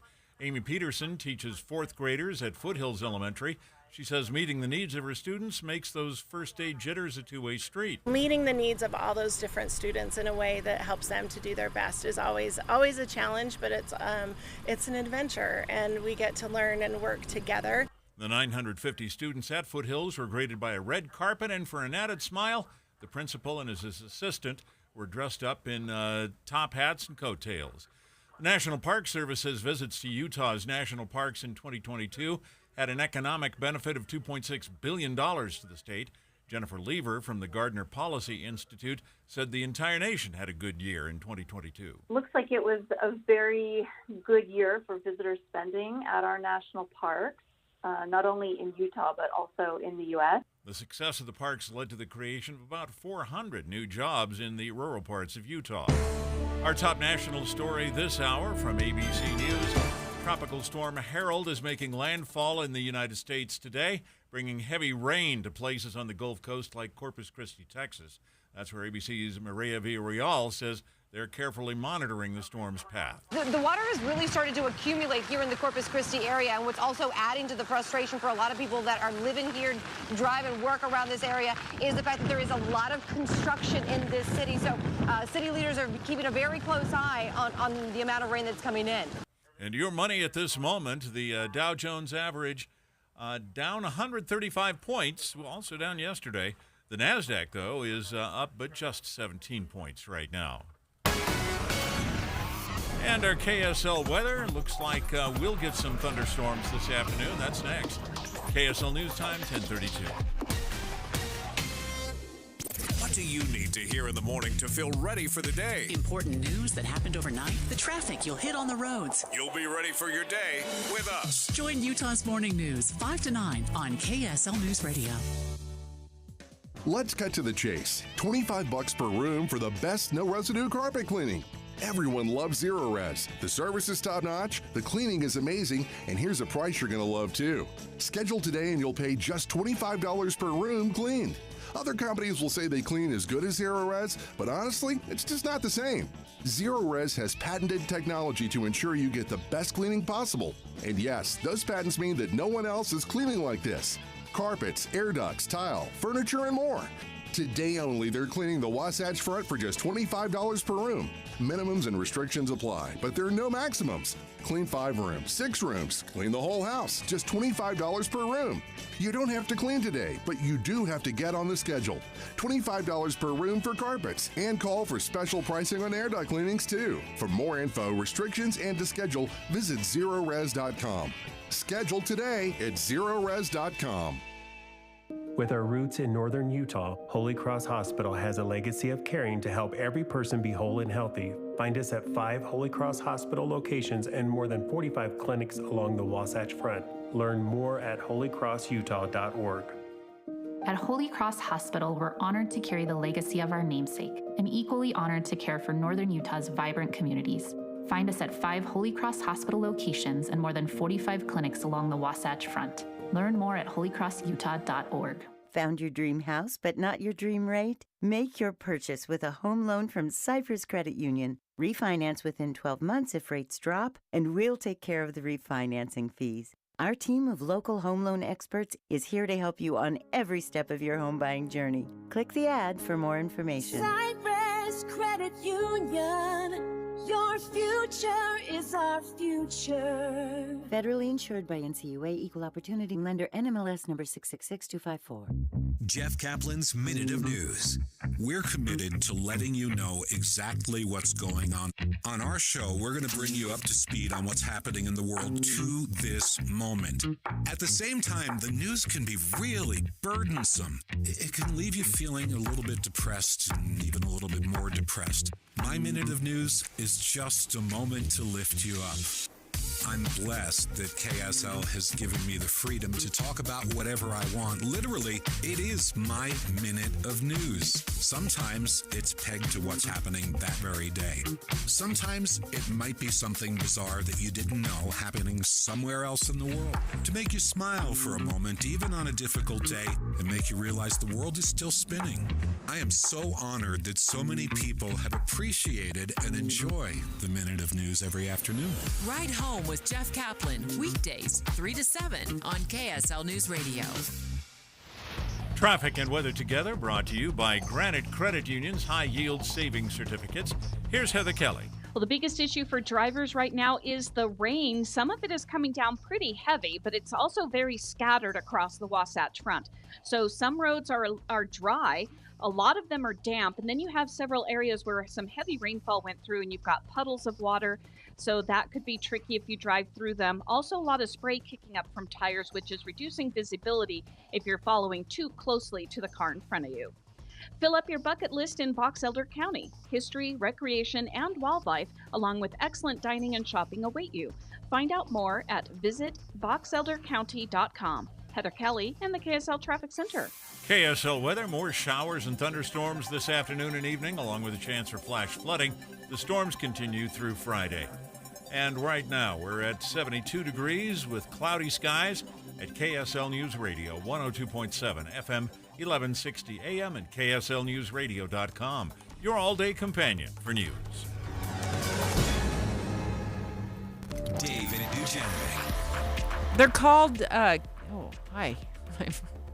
And my microphone really hot. Sorry, wake up, everybody. They're called kidfluencers. Those are children who are making income off of their social media posts and their status. So let's talk about this news report. It's actually a new law that got passed and signed by the governor in Illinois. And here's the headline out of Politico. They're unpacking Illinois' new kidfluencer labor law. And it says the law will allow children influencers to sue if a portion of their earnings aren't set aside in a trust account. Wait, who are they suing?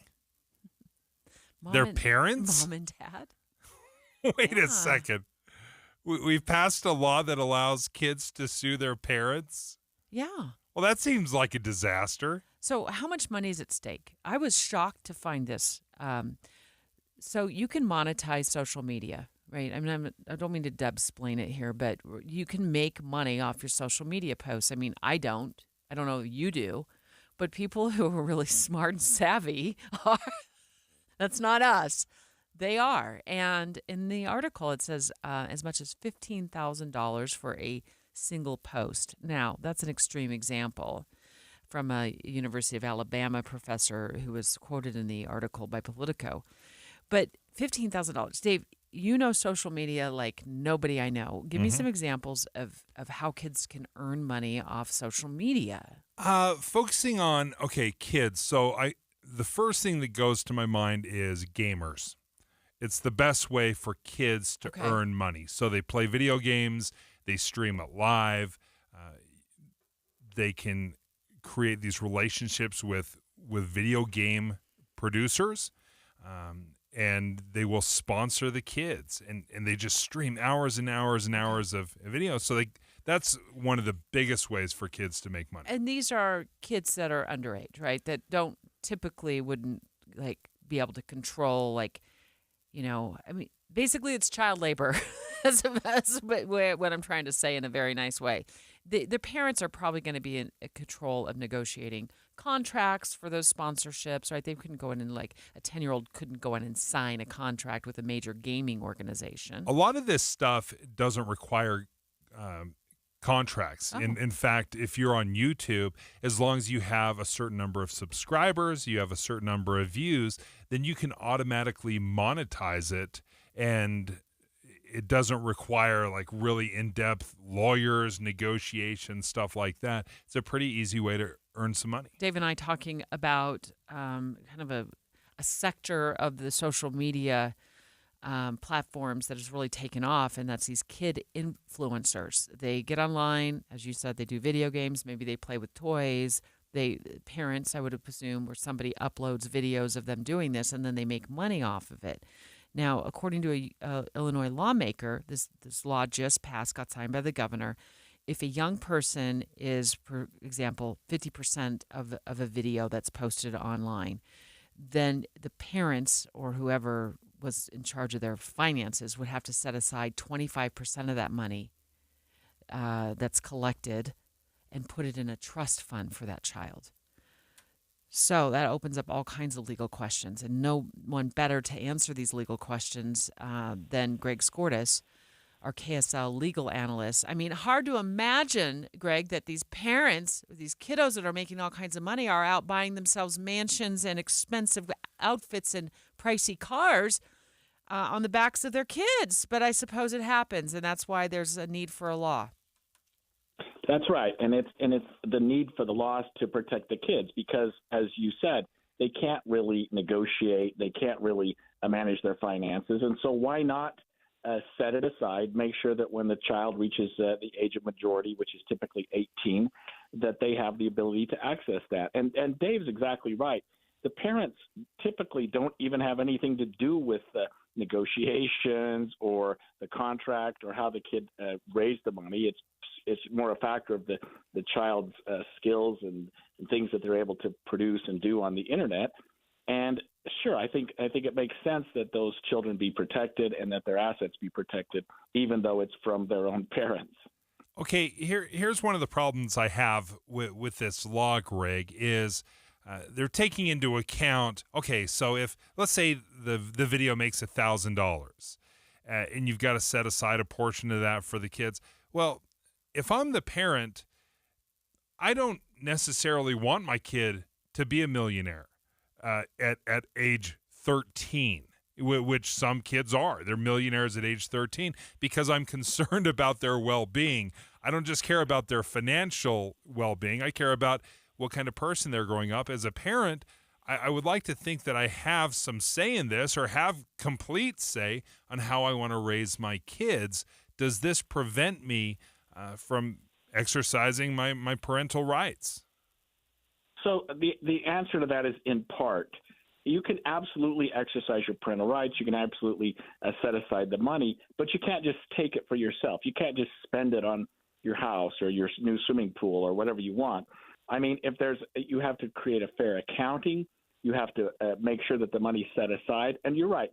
The parent probably doesn't want the child to just have access to 6 figures or 7 figures at age 13 or 14. But there are ways to do that without enriching the parent, and that is to create some sort of a trust or some sort of an agreement that allows for the child to get that money when they, for example, want to buy a house or when they get married or when they go to college or something like that, but not just give the parents free reign over the money, which was earned arguably by the child, and let them spend it as they want. So just a real quick lesson in trusts, without putting you on the spot too much, although you are our legal eagle, Greg, so I'm putting you on the spot. If as a parent I wanted to set up a trust, does that mean that my child would have access to all of the money that was in the trust by age 18 if it's their trust? Or could we say age 25 or age 30? Or as you said, for an example, if they want to go buy a home? Yeah, I think you can develop the trust any way you want. And this Illinois law, I've been reading it, doesn't seem to really define or sort of contain what parents can and can't do, so long as it's fair and reasonable. And so when the child reaches the age of majority, they come back and say, hey, Mom and Dad, what do you do with my money? And you were right at the beginning that the kid has the right to sue Mom and Dad if they ripped off the money. But if they've accounted for it and it's in a trust, even if it's difficult for the child to get into until they turn much older, I think they're going to be just fine. It's just a way for kids when they, even though they're young, you could call it child labor, you could call it what you want, they're earning money, they're doing some creative things, and they ought to be able to benefit from that, even if it means they have to wait a year or 10 before they can access it. Greg Skordas, thank you for joining us, KSL legal analyst. I love this law. I love this law. Like if you have a child who's earning tens of thousands of millions of dollars, as a parent, you do not have the right to go out and blow it on a fancy car and a big house. That's your child's money. Some of that money should be put aside in a trust for when they are old enough to decide how to spend it on themselves. I love that. It's the child's money, as if the parent had nothing to do with it. Who do you think's feeding these kids? Who do you think's housing these kids? It creates this contentious relationship where kids can sue parents. They want mom and dad to justify every dollar they spent because they made some money on a video game platform that their parents probably bought them. I think it creates a really toxic relationship between the parents and the kids. Love it, or I want to say hate it, but I don't like that word. Love it or leave it.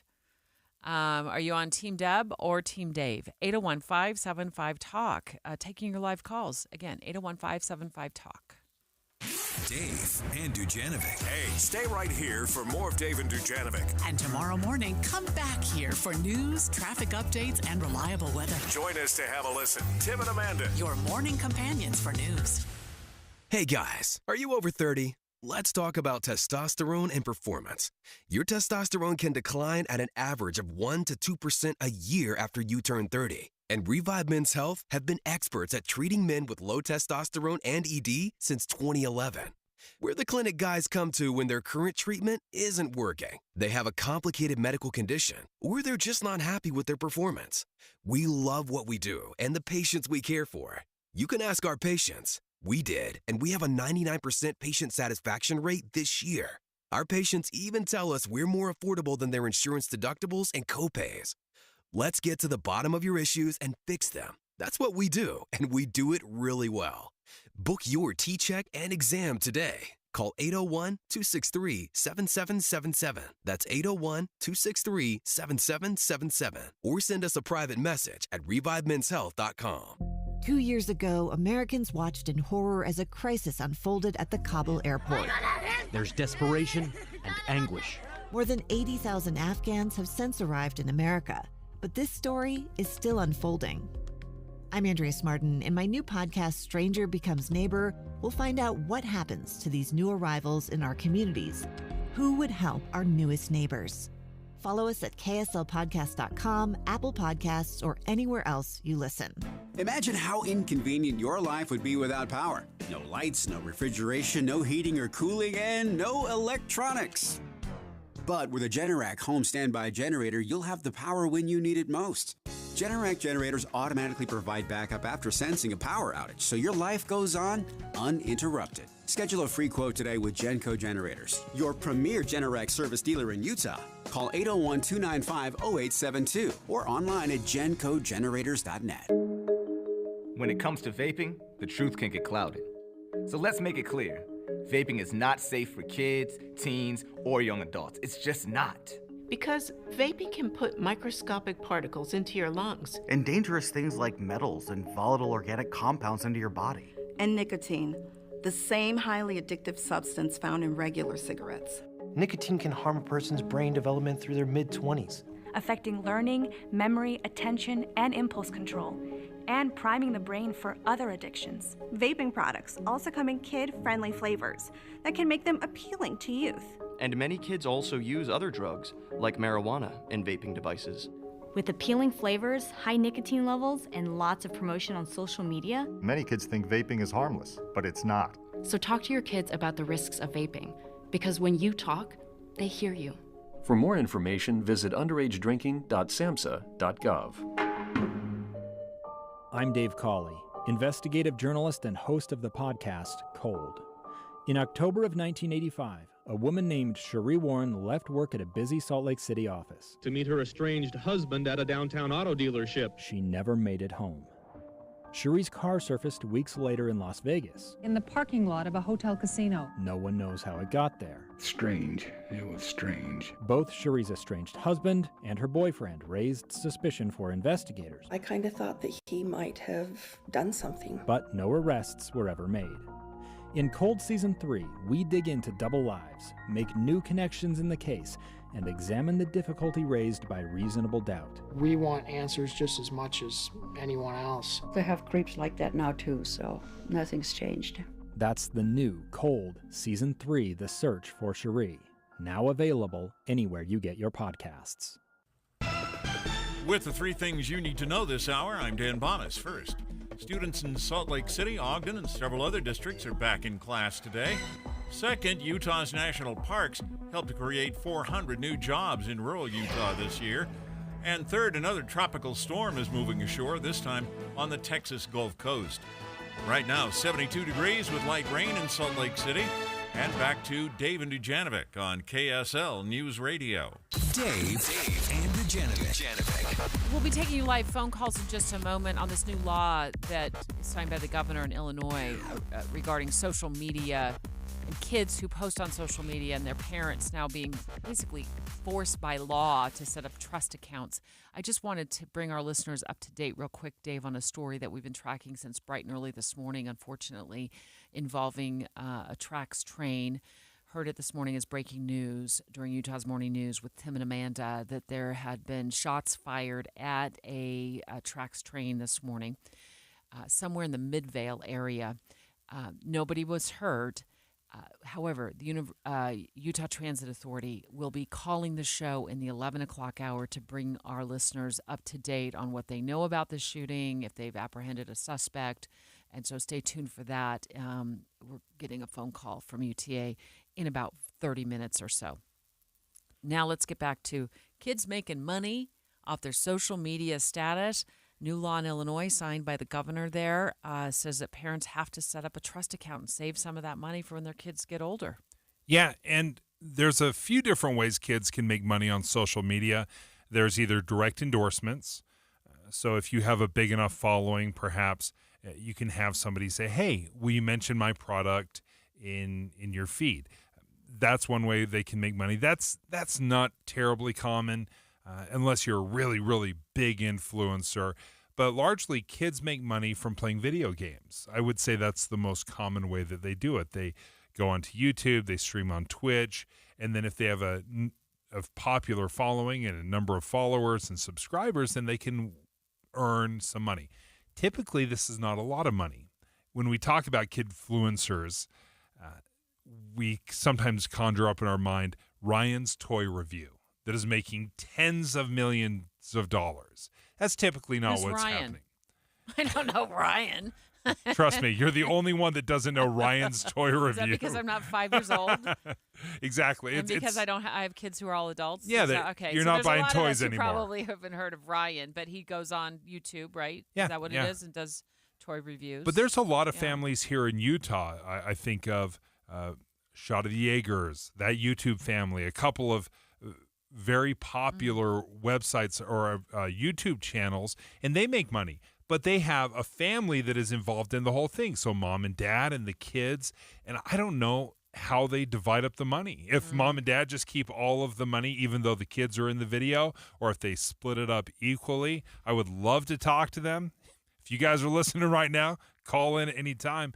But it's a fair question to say, okay, does all that money, should it belong to the parents or should it belong to the kids? Well, I think that I looked at it a little differently. I looked at should parents be compelled, and usually laws are passed because there was an issue, right? I mean, somebody says, oh, well, now kid influencers are a thing, and we're noticing that kids are growing up. It's been, maybe 10 years. Maybe they're getting old enough to realize they don't have a dime to their name, and they made thousands and thousands of dollars posting on social media because mom and dad have blown the money. I love this law. I say you have to put some of that money away for your kids. And it's like the way one lawmaker described it, it made sense to me. Look, if your kid is in a video, like online, for 50% of that video, then a parent would have to divide up that money and put 25% of that money away in a trust fund for later when the child is old enough to use it. And we just heard from Greg Skordas, our legal analyst. You can set the trust fund up how you want. They can be designed. Maybe we need to get a trust attorney on here. Although we trust Greg. We trust Greg. We trust you, Greg. The ins and outs of trusts are complex. But he's like, you can set it up any way you want to. So maybe your child gets some money at 18 and they get some money at 25. Whatever the case may be. I love the law. But do you? 801-575-TALK. Don, do you love the law, or is it a big thumbs down? Actually, I like the law. I do a little tweak. For instance, Utah has the 529 account. I'm a grandfather, so I actually set up my 529 and let the kids' money go in there. But the parents really don't have anything to do with touching the money. When they hit 18, they have access. And to Dave's point, 25% off of the, cost should be just cost of doing business. That's an easy one. So it's not contentious. And if the parent can't make money on this other 75%, they have no business doing that. Thanks, Don. At 529, of course, is that college fund. And so that was his suggestion is put the money into like a fund where the parents don't have any access to that money. Ron, on the road. Where are you at, Ron? Where are you calling from? I am calling just north of Centerville. Can you hear me okay? I can. So you like the law, or you don't like it? What are your thoughts? Actually, let me give you a different twist on things. I'm an accountant, and I deal with small businesses all the time, especially family-owned businesses. If a family has a limited liability company, any of their children can work for that LLC and earn $12,500 a year and not have to file taxes, and their company gets to write it off as a tax deduction. So my suggestion is to the parent is to have this money that the child is making come into the LLC, have the parents pay that, and pay at least half of it to the children, and the rest of it set up into a school account so that they can pay for it when they get older, and their LLC gets to deduct the entire $12,500 as a tax deduction. Ron, I'm going to be honest. I did not expect a really reasonable how-to make your kids kidfluencers like this. Without that was some incredible. Taxes. Without having to pay taxes. Your right? kids used as a tax shelter. I love it. That's amazing. But you had some different thoughts on it. Part of what concerns me is when you create this relationship, and it's almost a contentious relationship between the child and the parents. So the child views themselves as these earners, right? But as a parent, I'm over here trying to play this role of parent. And if my kid is making money and making a lot of money, I need to have the freedom and the ability to say to my kids, you know what? I'm not comfortable with you having this much money. You can't have $10,000 this year just to spend on whatever you want. Maybe I don't think that's a good way that's going to be good for you in the long term. So anything that takes away parental rights or forces a parent to do something that the government wants me to do, I'm inherently uncomfortable with that. Are there cases where, like Macaulay Culkin, famous child actor, where his parents allegedly stole money hand over fist? Absolutely. But I think kind of painting a broad brush stroke across all parents saying, you know what? You're not trustworthy when it comes to your kids' finances. You're going to have to account for all of that money. And if you don't, your kids can sue you. How do you not have a problem with that? I have all sorts of problems with that. There's some bad parents. I get it. But that's a You're slippery saying they're slope. the exception. That Definitely. most parents are doing Yeah. right by their child and aren't going out and buying big homes and fancy cars at the expense of their child's labor. Yeah, because if you're There's- asking for an accounting, my kids are not going to love the accounting on this because I pay for all their food, all their clothes, all their housing. Like you start creating this scorecard between parent and child, that's an unhealthy relationship. Did the kids win? The kids win, right? I mean, they get all the things. They get the food, they get the shelter. And they're never paying us back. No, I promise, Dad. I'll buy you a truck. Sure you will. Holding my breath.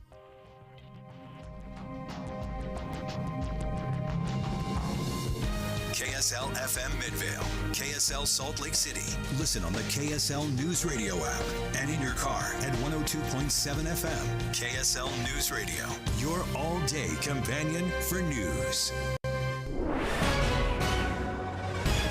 It's 11 o'clock at KSL News Radio. I'm Dan Bonas. KSL's top story this hour. Most of the school districts around the state are back in class after the summer break. Whatever happened to year-round school in Utah? Well, Granite District spokesperson Ben Horsley says they tried it back in the 90s and parents didn't like it. We didn't survive or have taxpayer relief as a result of year-round because invariably it just sparked a whole new industry. In terms of charter schools, parents trying to leave year-round school populations because their kids weren't on the same breaks. Horsley says when it comes to learning loss among students over the summer, they see more problems among kids living in poverty.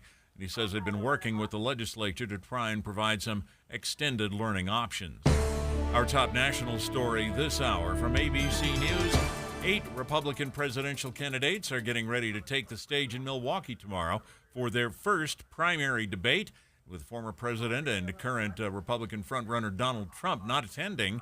538's Galen Druk says some of those candidates will likely use his absence in one of two ways during the debate. Folks like DeSantis or Tim Scott really want to take some time, Nikki Haley as well, and make their case to the American people. Why should I be president?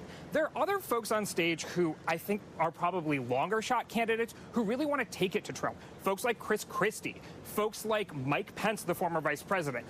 The former president has recorded an interview with former Fox News host Tucker Carlson as an alternative to participating in the debate. Your money at this moment, the Dow Jones average down 158 points today, was also down yesterday. The NASDAQ up, but just barely, about 14 points right now. And our KSL weather, we'll see possibly another thunderstorm this afternoon. That's next, KSL News Time, 11:02. We have enough people running around Broadcast House at 4 in the morning to field a football team. Producers, reporters, the traffic team, and us. This is Tim and Amanda. Join us each morning from 5 to 9 on KSL News Radio. Every business seeks an advantage, whether it's having the best location, hiring top talent, or spotting trends before they happen. And now, the United States Postal Service can give your business a new advantage. Introducing USPS Ground Advantage. Reliable and affordable 2 to 5 day package shipping. It's the advantage you need at the price you want. Get the Ground Advantage at USPS.com/advantage. The United States Postal Service, delivering for America. Not completing high school is more of a social thing than it was an academic thing. Even though all these years have passed, I still had that longing to have my diploma. At age 30, Carissa finished her high school diploma. If you're even considering getting your high school diploma, you can do it. No one gets a diploma alone. If you're thinking of finishing your high school diploma, you have help. Find free adult education classes near you at finishyourdiploma.org. That's finishyourdiploma.org. Brought to you by the Dollar General Literacy Foundation and the Ad Council.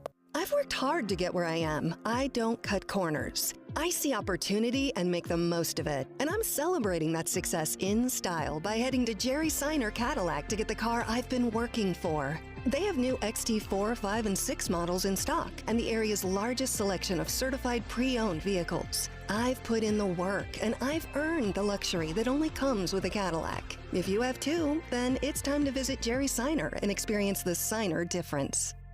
Donate today with ARUP Blood Services. Give local, save local. Open 7 days a week. Donate blood or platelets at either of 2 convenient donor centers. Visit utahblood.org. Hey guys, are you over 30? Let's talk about testosterone and performance.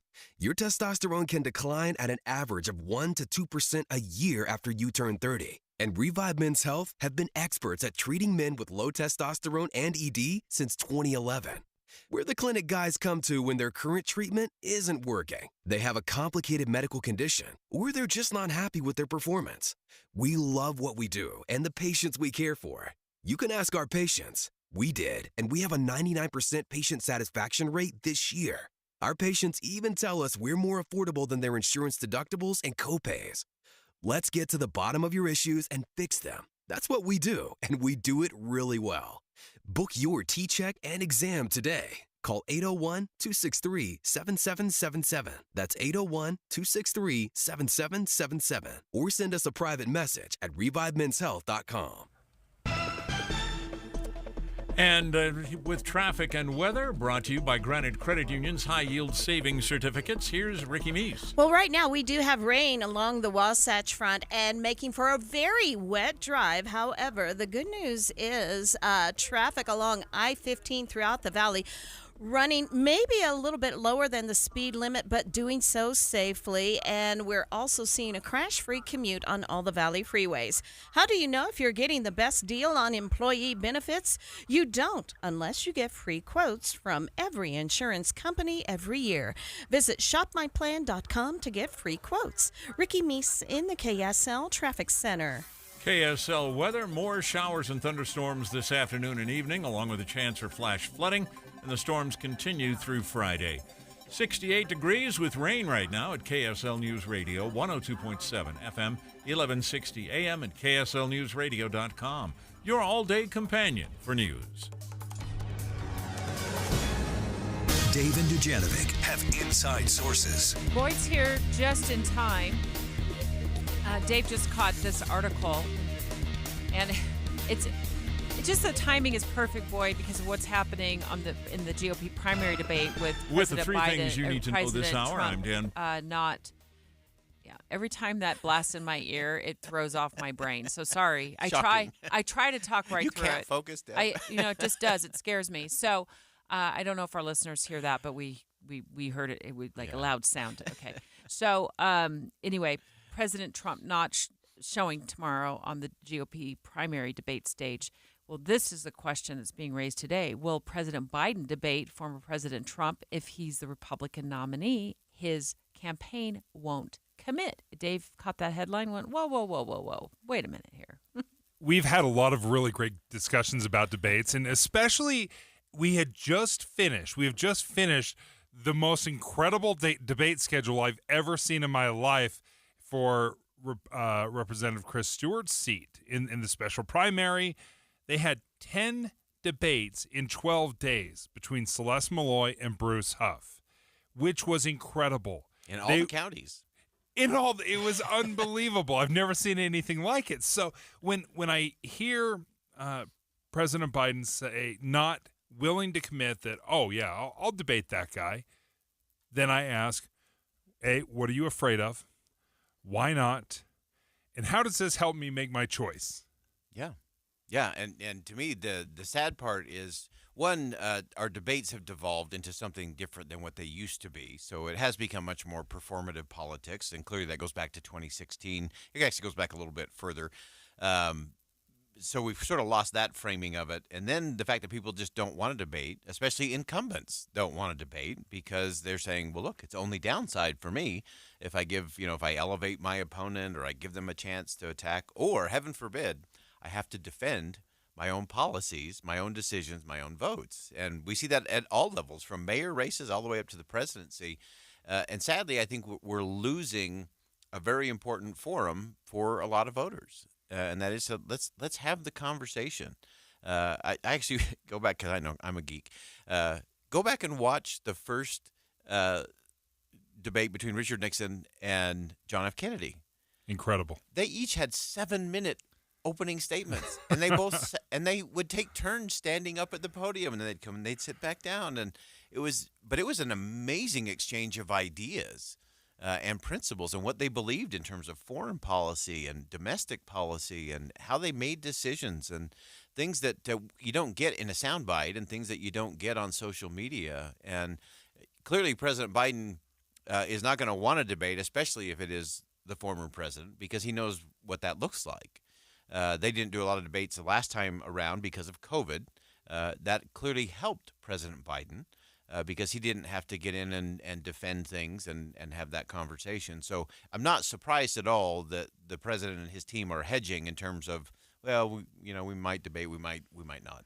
When I read this headline that President Biden won't commit to debating President Trump if he's the Republican nominee, isn't the same concerns true for the fact that President Trump is going to be a no-show at tomorrow night's GOP debate? I mean, he's not going to be on stage either. Yeah, that's right. And for the very same reasons that he feels like he can take his message the way he wants to package it. He's going to do a sit-down conversation with Tucker Carlson. And that will be, that guy. Well, that's right. Him who shall be nameless. Was that what I'm supposed to say, Debbie? Sorry. That guy. Right. And so it's easier for former President Trump, to just have that conversation and splice it and dice it and tweet it out and raise campaign money and legal fee money off of it. It's way easier than having a serious conversation. And I think the challenge for the people who will be on the debate stage tomorrow is we talked about it yesterday in the context of, when the elephant in the room is not in the room. What do you do? What does Chris Christie do? Does Chris Christie have anything to talk about? I actually think he does. And the question will be, does he choose to continue to talk about the former president, or does he get onto issues that I think he's actually quite strong on? What will Ron DeSantis do? Will Ron DeSantis try to make this a mano battle with the former president, even though he's not on the stage? We know what Ron DeSantis is going to do in some ways, Boyd, in all honesty, because his talking points for the debate were accidentally posted online. And he's, for quite some time, a lot of media has been reporting about it. And in fact, it really zeroes in, his approach will zero in on going after Ramaswamy. Now let me give you just a little sidebar on that. Please. So that memo comes out of a super PAC, a Ron DeSantis super PAC. Super PACs are not allowed to speak to the campaigns or the candidates, especially as it relates to debate strategy. So what is reported as a leaked memo, conveniently put on their website, is the super PAC sending a message to the candidate saying, this is what we think you should do. Thank you for if that. you want our money to keep flowing your direction. Wow, that's a lot of pressure on DeSantis. Absolutely. And so this is not unique to DeSantis. This happens in a lot of super PACs. They have to be able to send messages some way. And so whenever you hear the leaked debate strategy memo, it's like there are some people with a lot of money sending a message to Ron DeSantis that they don't like the direction. Do you know of what the I'm still campaign. going to be doing, though? Dave, see if you'll join me in this. I'm going to print out that leaked memo. I'm going to be all eyes on DeSantis tomorrow night, like seeing it's a checklist. It's a checklist. It's a if he checklist. hits it. Yeah. I'll tell you what's most important for Ron DeSantis tomorrow is he has to crack the personality code. He should ignore everybody else on the stage, and he should find moments where he can personally connect with people who are watching, who are actually watching. That's his biggest hang-up. That's his biggest hurdle. Is his inability to connect in a meaningful way with voters. So I don't think it's about attacking or defending the former president. I don't think it's about attacking or defending Ramaswamy. I think he should ignore Ramaswamy. If I were the debate coach strategy, he has a record. He can talk about principles. He can talk about vision, but he has to make that personal connection. And beyond that, if you're telling someone on a debate stage to concentrate on more than three things, they're going to be a train wreck. And sure, so they're going to be all up in their head, yeah, right? I mean, there's just Rick Perry is the the poster child for that. His team fed him so many lines, and what was he going to abolish? And he couldn't even remember the three institutions of government he was going to abolish. One, two, and three. I can't remember the other because he had too many things going in his head. And so simple is the real key. Focus on your message is absolutely critical. And just be you. Yeah, and look for those slight. Yeah. Here's the biggest challenge for every candidate. So you have a stage of 8 people. They're all Republicans. A lot of similarities. In the face of overwhelming similarities, even slight differences are perceived as more valuable. So I call this the debate potato chip aisle test. So you go down the potato chip aisle, it's 25% more, new and improved flavor, added sea salt, all those little nuances. This is nuances. me, the toilet paper aisle. Sorry, yeah, okay. Exactly. Okay. So it's those little nuances. Yeah. The challenge for candidates, though, is restraint because they get one of those and they get a good response and then they keep going. And so one of the things you've seen with Mr. Ramaswamy is he is so over his skis he's gone from I'm going to abolish this, and I'm going to do this, and I'm going to pardon Trump at 9/11, and suddenly he's swinging for the fences on everything. To serve in the military, to vote. He had that proposal. Yeah, and so you end up way out there. So it's too cute by half. You have to have the restraint. So it's the nuances of differentiate without making yourself look like you're just totally swinging and throwing haymakers. Boyd Matheson, thank you. Inside Sources today, 1 to 3. Boyd, love your analysis. Look forward to your show today. Dave and Dujanovic. Did you know Utah has just one all-new station in the morning? It's this one. Weekday mornings between 5 and 9. Start your days with us. We're Tim Hughes and Amanda Dixon. Your morning companions for news. Back to school. Back to back-to-back classes. And back to basics. When you're back to running errands and back in the car, depend on this station to keep you moving with traffic and weather together every 10 minutes on the 9s. We've got your back. Mornings and afternoons on KSL News Radio. Smart, connected, modern. Discover life-enhancing independent living services at Trio Orem. Joy isn't just for the young, it's for the young at heart. Trio's signature programs provide a unique approach to wellness, bringing living well and well-being to life. Trio is reimagining retirement to deliver delight in every detail. To learn more, contact Trio Orem at 801-434-8000 or visit treeorem.com. Let's cut to the chase. $25 per room for the best no residue carpet cleaning. Everyone loves Zero Res. The service is top-notch, the cleaning is amazing, and here's a price you're going to love too. Schedule today and you'll pay just $25 per room cleaned. Other companies will say they clean as good as Zero Res, but honestly, it's just not the same. Zero Res has patented technology to ensure you get the best cleaning possible. And yes, those patents mean that no one else is cleaning like this. Carpets, air ducts, tile, furniture, and more. Today only, they're cleaning the Wasatch Front for just $25 per room. Minimums and restrictions apply, but there are no maximums. Clean 5 rooms, 6 rooms, clean the whole house, just $25 per room. You don't have to clean today, but you do have to get on the schedule. $25 per room for carpets, and call for special pricing on air duct cleanings too. For more info, restrictions, and to schedule, visit ZeroRes.com. Schedule today at ZeroRes.com. There are 1,000 ways to say it. Nope. Knock it off. Shut it down. Dream on. No dice. Give it a rest. Not a chance. Or just. All text. You focus on the road. As a passenger, you have the power to prevent an accident. There are 1,000 ways to stop a distracted driver. Choose one. A message from CTIA.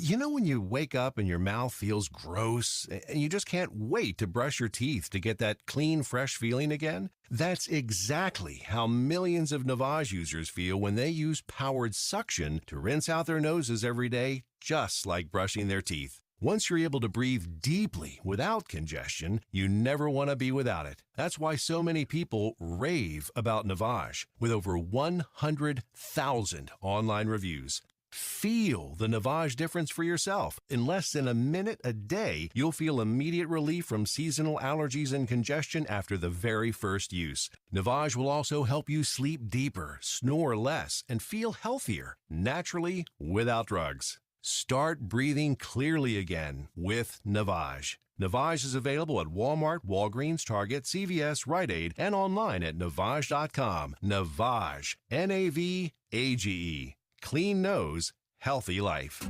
Tim and Amanda, Utah's Morning News. Trust is more important in our business, Tim, than it's ever been in my lifetime, in all of my many years of being here at KSL, because there's so much misinformation out there.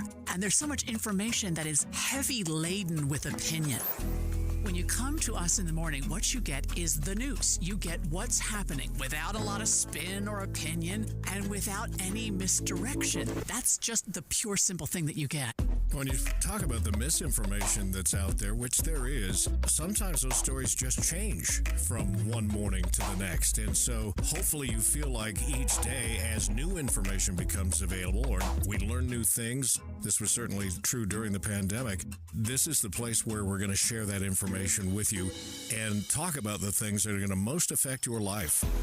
Wake up with Utah's Morning News with Tim and Amanda between 5 and 9 on KSL News Radio.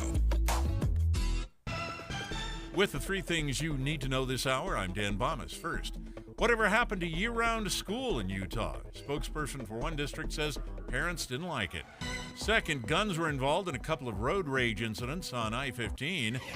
Third, tomorrow's debate between Republican presidential candidates may be most notable for who's not there, former President Trump.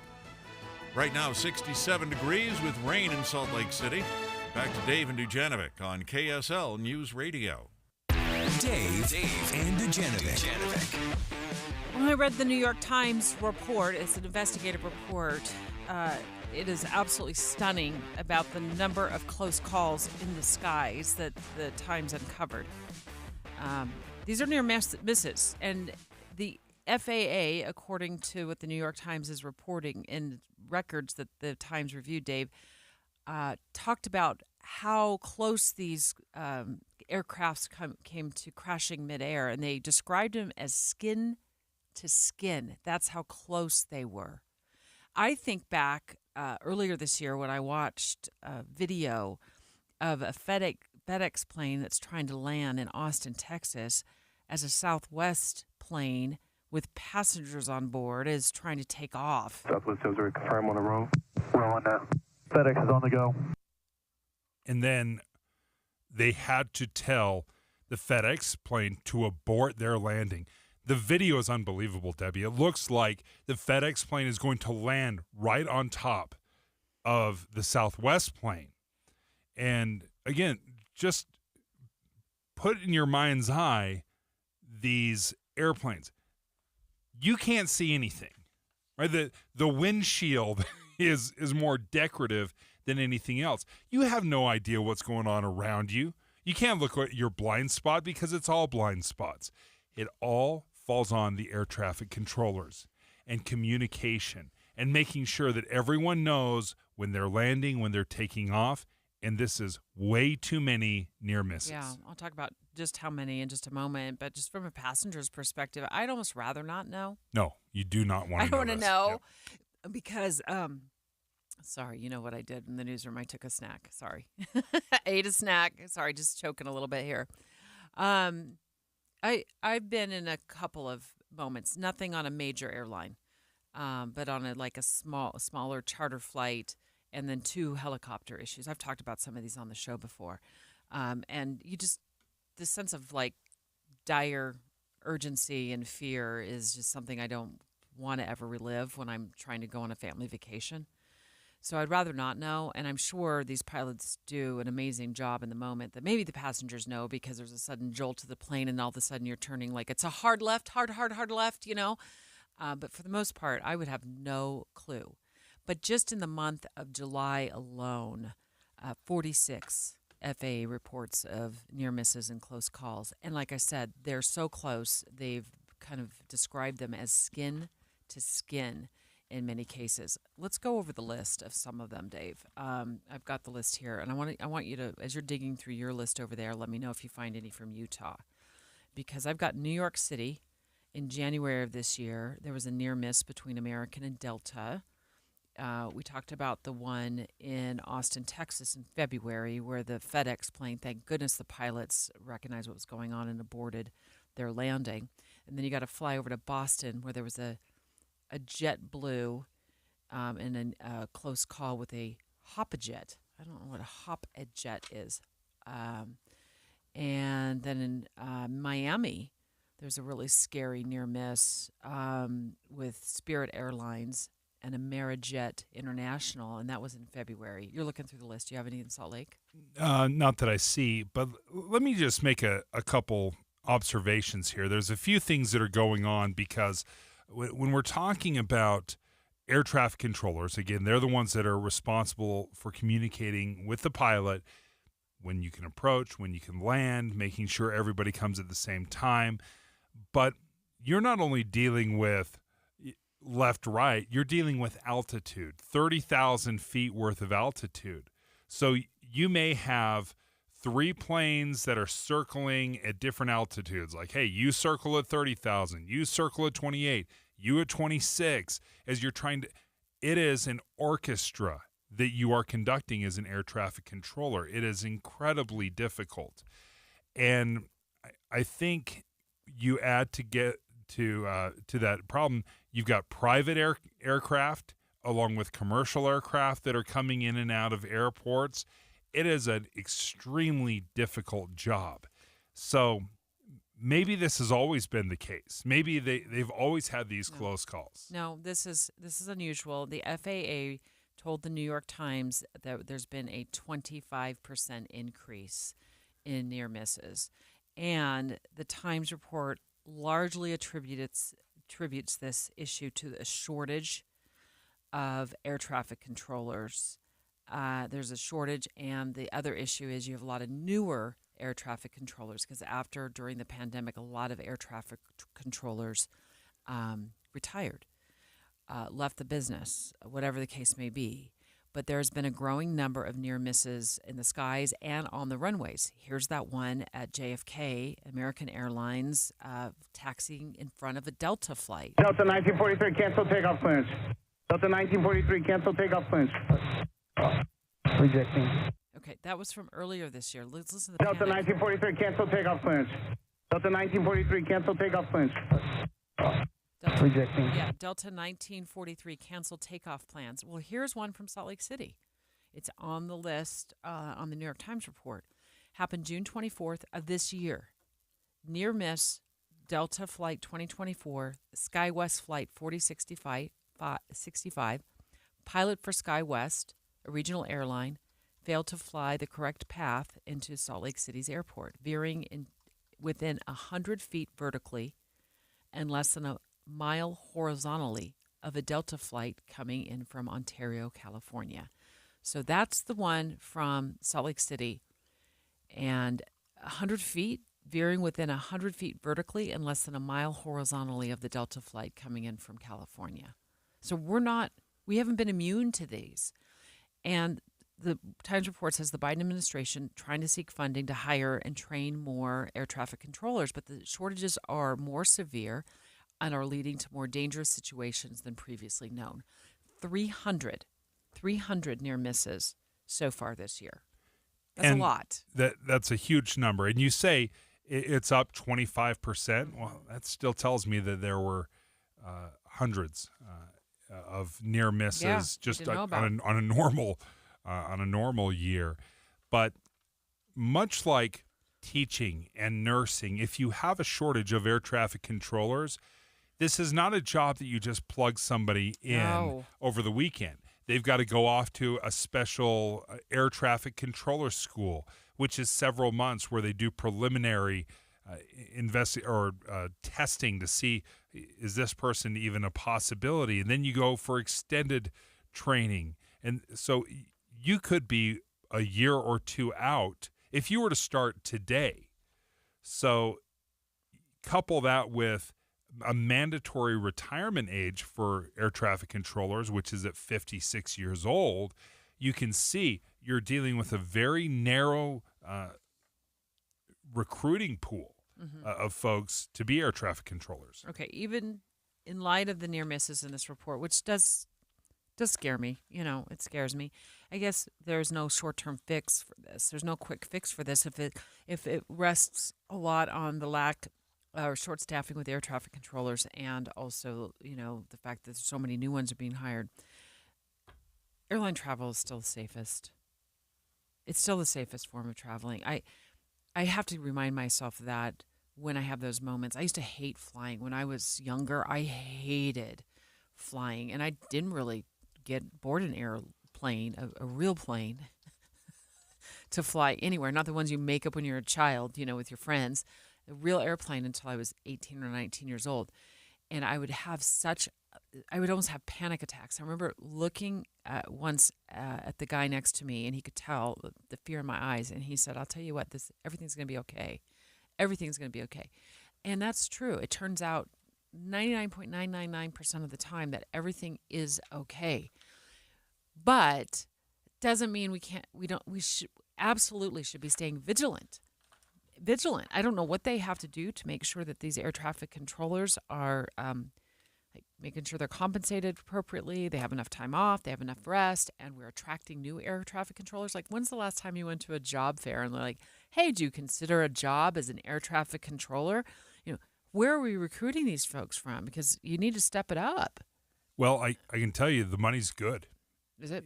Air traffic controllers earn, depending on where you end up, but that's a six-figure salary as an air traffic controller. So if you go and work somewhere big like JFK. And a retirement, probably a pension. I don't know. I mean, I would imagine if you're working for the federal government, aren't you working for the FAA? I mean, I don't know. Is there like private air traffic control companies? I mean, I think you're working for the Federal Aviation Administration, so I'm going to assume you get a pension. Wow. I mean, maybe we just sold some people on a job. I hope so, because I mean, this New York Times report, it's like we just can't like allow this to keep going on. Yeah. There's been too many close calls. Yeah, the numbers and you hear, now that we have the video, we have the audio from these, you can see how close and how dangerous these are. And fortunately, the pilots and the air traffic controllers, they've been able to avoid any catastrophic collision, but still, nevertheless, you listen to it and it's scary. Delta 1943, cancel takeoff clearance. Delta 1943, cancel takeoff clearance. Rejecting. It's 11:30 at KSL News Radio. I'm Dan Bomas. KSL's top story this hour: road rage is still finding its way into the spotlight in Utah. We're hearing of 2 more incidents in the last couple of days. KSL News Radio's Adam Small has details. The first happened on I-15 Sunday night near Nephi when a woman called police and told them she was being tailgated and recorded by a truck driver. KSL.com reports when she pulled off a dirt road, she says the driver got out, pointed a gun at her, and fired it multiple times. She sped away to a gas station in Mona where a Utah Highway Patrol trooper found her and 3 kids unharmed, while another arrested the alleged 21-year-old truck driver from Provo. St. George News reports troopers also arrested a man earlier that day accused of pointing a gun on I-15 in Washington County. 5 inmates went to the hospital after a fight at the state prison in Gunnison. Authorities say that fight could have been gang-related. The Gunnison prison was locked down afterward, along with the new state prison in Salt Lake. Our top national story this hour from ABC News: rescuers in a remote region of Pakistan are racing against time to save 8 people, including 6 school children, trapped hundreds of feet in the air inside a disabled cable car. ABC's Marcus Moore has the story. According to local reports, the children on board that cable car range in ages from 10 to 15 years old. Every single day, this cable car delivers about 150 students to and from school because of the mountainous terrain there and very few roads in the area. So this is their only way to get to and from school, and now this has happened. The rescue efforts continue, although it's now dark in Pakistan. Your money at this moment: the Dow Jones average down 174 points right now. The NASDAQ down just about 7 points. And our KSL weather looks like rain is dropping in spots around the state. That's next. KSL News Time, 11:32. Start your days with knowledgeable, friendly voices telling you about the latest news and weather out there. Hi, this is Tim Hughes and Amanda Dixon In the business of waking you up each morning from 5 to 9. on KSL News Radio. If this were a Reese's TV ad, you'd be staring at a Reese's peanut butter cup. And sure, my voice is peanut buttery smooth, but still, you need to see the peanut butter cups, right? No? I can really just say Reese's and you'll go get some? Okay. Reese's. Reese's. Reese's. Really working, actually. Reese's. Reese's. I'm on to something. Reese's. Reese's. Reese's. I'm Bruce Huff, and I'm running for Congress. I spent the last 45 years working with others, building successful businesses, and employing over 1,000 Utahns. Today, Washington, D.C. is broken.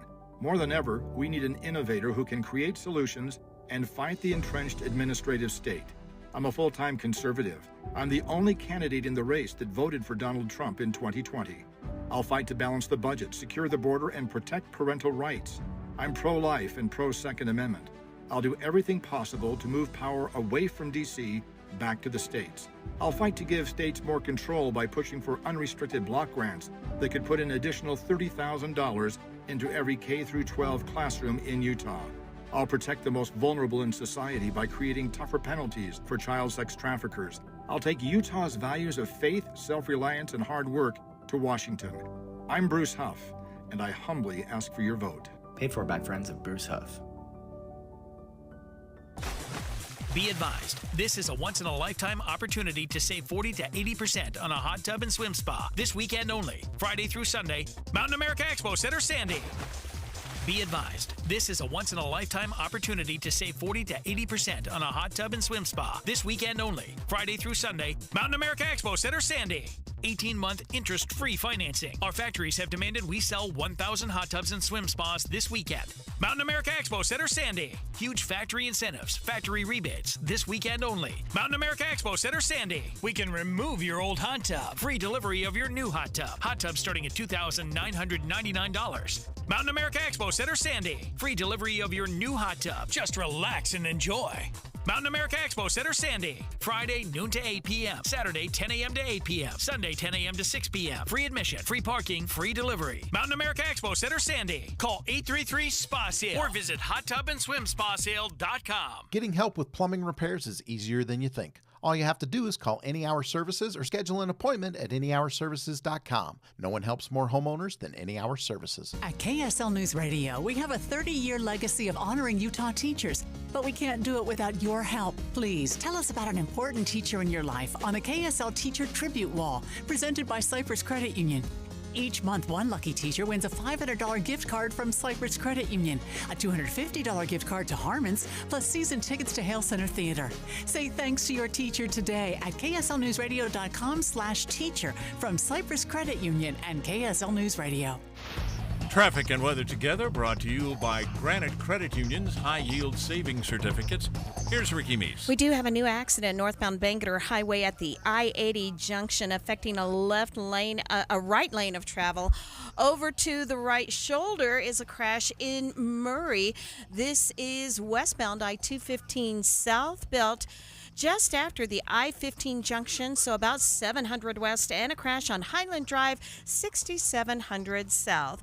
With over 30-plus specialties and multiple locations across Utah, Revere has you covered for all your health needs. Revere Health, your partner in health, your partner for life. Online at reverehealth.com.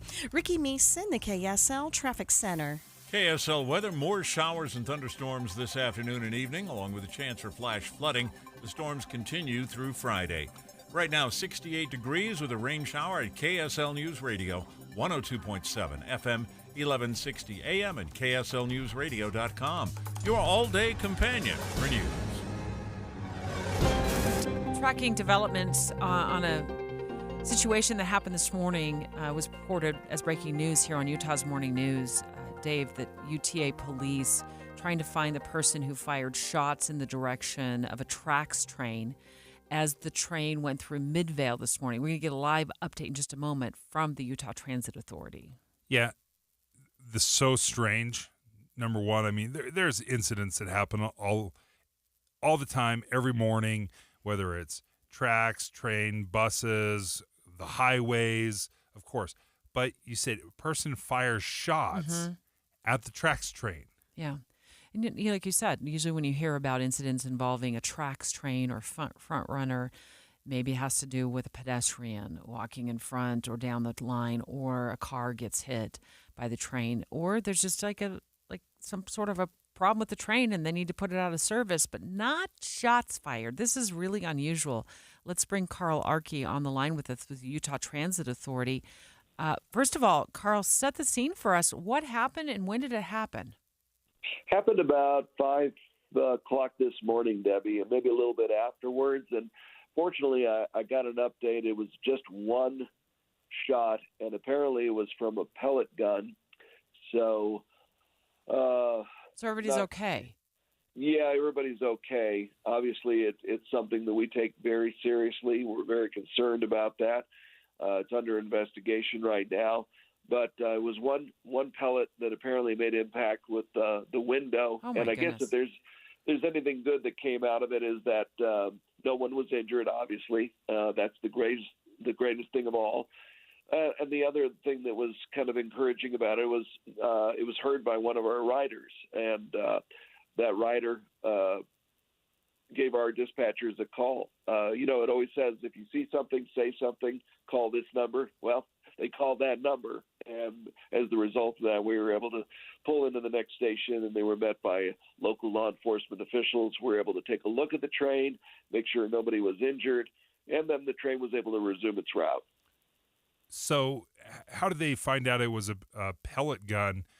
Did they find the pellet, or did they find the bullet, the projectile, or did they find the person that fired it? No, that person hasn't been apprehended yet, to the best of my knowledge, Dave. But I'm not being an expert on the subject myself. I think they just looked at the point of impact and were able to tell it was a pellet, and the fact that it didn't penetrate the glass. Carl, my understanding was it was in the Midvale area. Was this train heading into the city? Because it seems like 5 a.m. is about as early as these trains launch. Right. It was between 7800 South and 7200 South, so it was between the Midvale Center Station and Midvale Fort Union Station. And there were quite a few passengers on board. There was 30 to 35 passengers. And so I have not gotten official confirmation on the direction of the train, but I have to think it was probably headed towards the city. Maybe students getting ready to go up to the U, people going up to the University of Utah or the Moran Center or the Huntsman Cancer Center to work and start their day. This is what people do every day. Right. And it's a shame that somebody felt that they would take a shot at a train when people are just trying to go to work and go about their business. Well, I ride the train from time to time. Y'all have twisted my arm into getting on the train, and so I'm doing that more often. And good for you. Now I don't get on at 5 a.m. I get on a little after that, closer to the 6 a.m. time frame, Carl. But I know you sit with those folks every day, reading newspapers, or not, online now, or just catching up on emails and schoolwork. And then something like that comes out of the blue. Now, just to paint a picture for us, it came from a pellet gun outside of the train that you think Correct. That the cops think maybe was pointing at the direction of the train. I mean, at 5 a.m., it would be hard to imagine somebody's out on the side of the road there, or the train tracks, doing some pellet practice. So you'd have to think it was intentional. It would appear. I don't know for sure. Obviously, that'll come up in the investigation, and I think there's a lot of work still yet to be done. But it is unusual, and it kind of boggles the mind. But we live in a world where unfortunately, this is not all that uncommon anymore. Not just for mass transit, but in the world at large. Hard to explain. Yeah, we had some reports this morning as well about some road rage incidents involving real guns on our roads over the weekend. So we know it's not. We know it happens all too often. Just real quickly before we wrap up here, Carl, appreciate you giving us an update that it was a pellet and not a bullet. Is there some sort of what kind of charges could somebody face for doing this? Because I think that could be perhaps poignant in these situations. If somebody knew they were going to face something more than like a jaywalking ticket for this, because I thought it was like a big old federal offense to, try to derail or mess with any kind of a train. Well, Debbie, that's above my pay grade. And I'm going to leave that in the hands of our excellent police chief, Dallin Taylor, who will do the investigation. They'll wrap it up, and then they'll send it to the DA's office for a recommendation of charges. But I would imagine that they would be consequential and pretty serious. Yeah. Carl Larkey, thank you for joining us from UTA. Thanks, Debbie. Yeah, we appreciate it. Keep us up to date. Hopefully some law enforcement's able to track down the person responsible for that. It's such an odd hour, like 5 a.m. That's what I mean, yeah. It would be so shocking to me if this was an accident, and especially it being a pellet gun. If it were an actual bullet, perhaps it gets fired, goes through, and travels a far distance. But pellet guns do not travel like an actual bullet. They don't travel very far, so it couldn't have been that far away. Next, KSL News Radio's Lindsay Aerts joining us to talk about early voting. It begins today. And if you look at our map out there, it's kind of our war room map of all things that are going on with voting and politics right now in the next couple of weeks. I look at it and I get super confused. There's just all kinds of things to know. Thankfully, we've got Lindsay Aerts to bring us up to date on what we need to know about early voting next. Dave and Dujanovic. Hi, it's Tim Hughes and Amanda Dixon. Why should you start your day with us? We have decades of news experience between us. And we take your trust seriously. Come here for news tomorrow, 5 to 9. On KSL. Warmer weather is here, and Skinny Utah would like to help you shape up for summer by losing 20 pounds in the next 40 days. That's right, 20 pounds in as little as 40 days. That's the Skinny Utah promise. Skinny Utah will customize every plan because no two bodies are alike.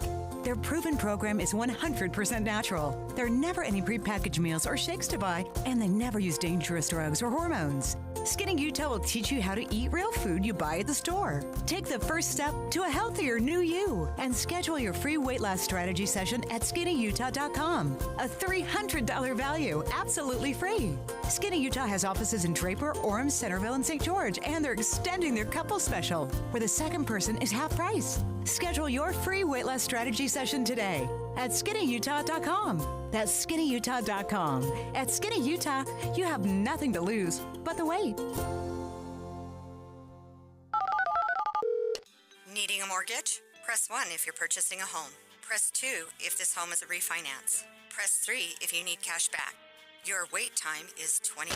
Need a great way to begin a home mortgage loan? Pressing buttons hoping that you'll end up with an actual experienced loan officer is not a smart way to start. Often it brings higher rates, higher costs, and long closing times.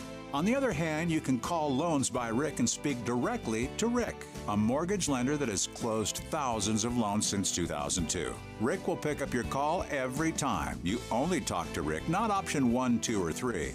Closing is fast in 12 to 22 days from submission to clear to close, with low rates and low closing costs. Call Loans by Rick at 801-809-SAVE. That's 801-809-SAVE. Or click loansbyrick.com. Rick Kirschenbaum, NMLS 241179, and Vintage Lending, NMLS 287106 are equal housing lenders. This is Derek Miller speaking on business. A new fitness spot has opened up in a town that is known for integrative workouts that united the Pilates method with modern exercise training principles. Body Bar Pilates owner Colin Christensen shares more. Utah is known for being full of fitness enthusiasts, so say hello to Body Bar Pilates. Our doors are officially open in downtown Salt Lake City as of August 21st, and we're inviting everyone to join us. We're not just the business owners, we're your neighbors, passionate about helping you on your wellness journey. Our goal is to make health and strength accessible to everyone. We believe Pilates can change lives like it did for my wife after her many knee surgeries. We want to create a welcoming space where you can focus on your well-being no matter your age or fitness level. We firmly believe that Reformer Pilates is for all bodies, and we're dedicated to helping our clients feel better, live healthier lives, and build strength from the inside out. Find more details at bodybarpilates.com/Salt Lake City, or reach out to us at downtown SLC at bodybarpilates.com. Follow us at Body Bar Downtown SLC. See you at the bar. Body Bar Pilates offers a modern take on Reformer Pilates in an environment that is conducive to building communities filled with members who love, respect, encourage, and motivate one another to be strong, healthy, and happy people. I'm Derek Miller with the Salt Lake Chamber, speaking on business. With the 3 things you need to know this hour, I'm Dan Bomas. First, a couple of road rage incidents involving guns along I-15 in Utah this week. One case, a mom with 3 kids escaped from a man who had chased her down. Second, a projectile from a pellet gun hit a UTA tracks train early this morning. No one was injured. And third, rescue teams in Pakistan are trying to reach 8 people trapped inside a cable car hundreds of feet in the air. The cable car system is how children in this mountainous area normally get to school. Right now, 68 degrees and mostly cloudy in Salt Lake City. And back to Dave and Dujanovic on KSL News Radio. The race to replace. In-depth coverage on KSL News Radio. Well, when we talk about the race to replace, we're talking about Congressional District 2, which a lot of our listeners live in CD2. And there's a primary in that race. And I'm sorry, Dave, I just get all kinds of confused over like these deadlines and to boot, this is a special election, so deadlines have been moved around and voting days have been moved around, and that's where my eyes glaze over. It's supposed to be September 5th. I think that is the actual day of the election. But obviously, when they mail out your ballots, you can vote anytime between then and September 5th. And you said Congressional District 2, that's Representative Chris Stewart's seat. He's stepping down. He's retiring. And now it's the GOP primary. And there's 3 names on the GOP primary. That's the one we're really focusing on. Celeste Malloy, Bruce Huff, and Becky Edwards are the 3 candidates there. Is there a deadline that we all have to be worried about, though, Lindsay, when it comes to early voting? Lindsay Aerts, our political reporter in studio now. Yeah, so if you want to get a ballot in the mail, you want to keep the August 25th deadline in your mind. You want it delivered to your house. If you want it delivered to your house, you have to be registered by August 25th. So this is for someone who's not registered right now. And has a race to vote on. Now, keep in mind, not everybody in Utah has a race to vote on right now. There's no statewide election. There's no countywide elections unless you have a city. There's only a city council at large race. So your entire city might have a race. Or if you're in Congressional District 2 and you're a registered Republican, then all the Republicans are voting in that district. But you're going to need to find out specifically in your city if you have a city council, like at-large race or a mayor's race in your city, except for... here's the caveat, Salt Lake City, who's doing ranked choice voting, so you won't have a primary. Salt Lake City races will happen in November, and they'll be ranked choice. And that's going to happen. No, totally on. Totally got it? No, just the general election, to be clear, it is basically the week of Thanksgiving, if I remember correctly. It's Tuesday. The 21st of November. Before Thanksgiving. Yep. So that's when the general election will happen. So if you're in ranked choice, you won't have a primary. But a lot of these races still do have primaries. So what's happening today is that early in-person voting is starting in Salt Lake County. So that means if you don't want to vote by mail, you can go into the government center in Salt Lake City and vote in person starting today. You want to look up the Salt Lake County Clerk's website. Lanny Chapman is your county clerk. And that website will tell you specifically what times the government center is open for you to go in and cast a ballot. And I believe it's only open during the week, like 8 to 5 or something like that. So look up the hours. But in Salt Lake County, early in-person voting starts today. Now, for the rest of the counties, I have yet to find another county that's starting early voting this week. Davis County, Utah County, Tooele County, Summit County, they're all starting early in-person voting next Tuesday. So for Salt Lake County, they've got like 14 different contests in 8 different cities. So they've got a lot more voters and a lot more people to get through the system. So they're starting early voting and having more days of in-person early voting. And theirs starts today. So again, if you got your mail-in ballot, but you don't feel comfortable dropping it off, or you just like the process of going in and casting a vote in person, you can do that today in Salt Lake County. Lindsay Aerts, KSL News Radio's political reporter. Okay, because all these dates and races can get a little confusing for folks, just to be clear, Congressional District 2, Representative Chris Stewart, he's resigning. So the GOP primary is up. You can only vote in that race if you're a registered Republican. Correct. And that is where if you're not a registered Republican and you want to become one, so long as you're just an unaffiliated voter, you can affiliate up until Election Day. And if you want to get that ballot in the mail, you'll want to affiliate and register before that August 25th deadline. Otherwise, you can do it in person. But it's an important distinction that you cannot switch political parties.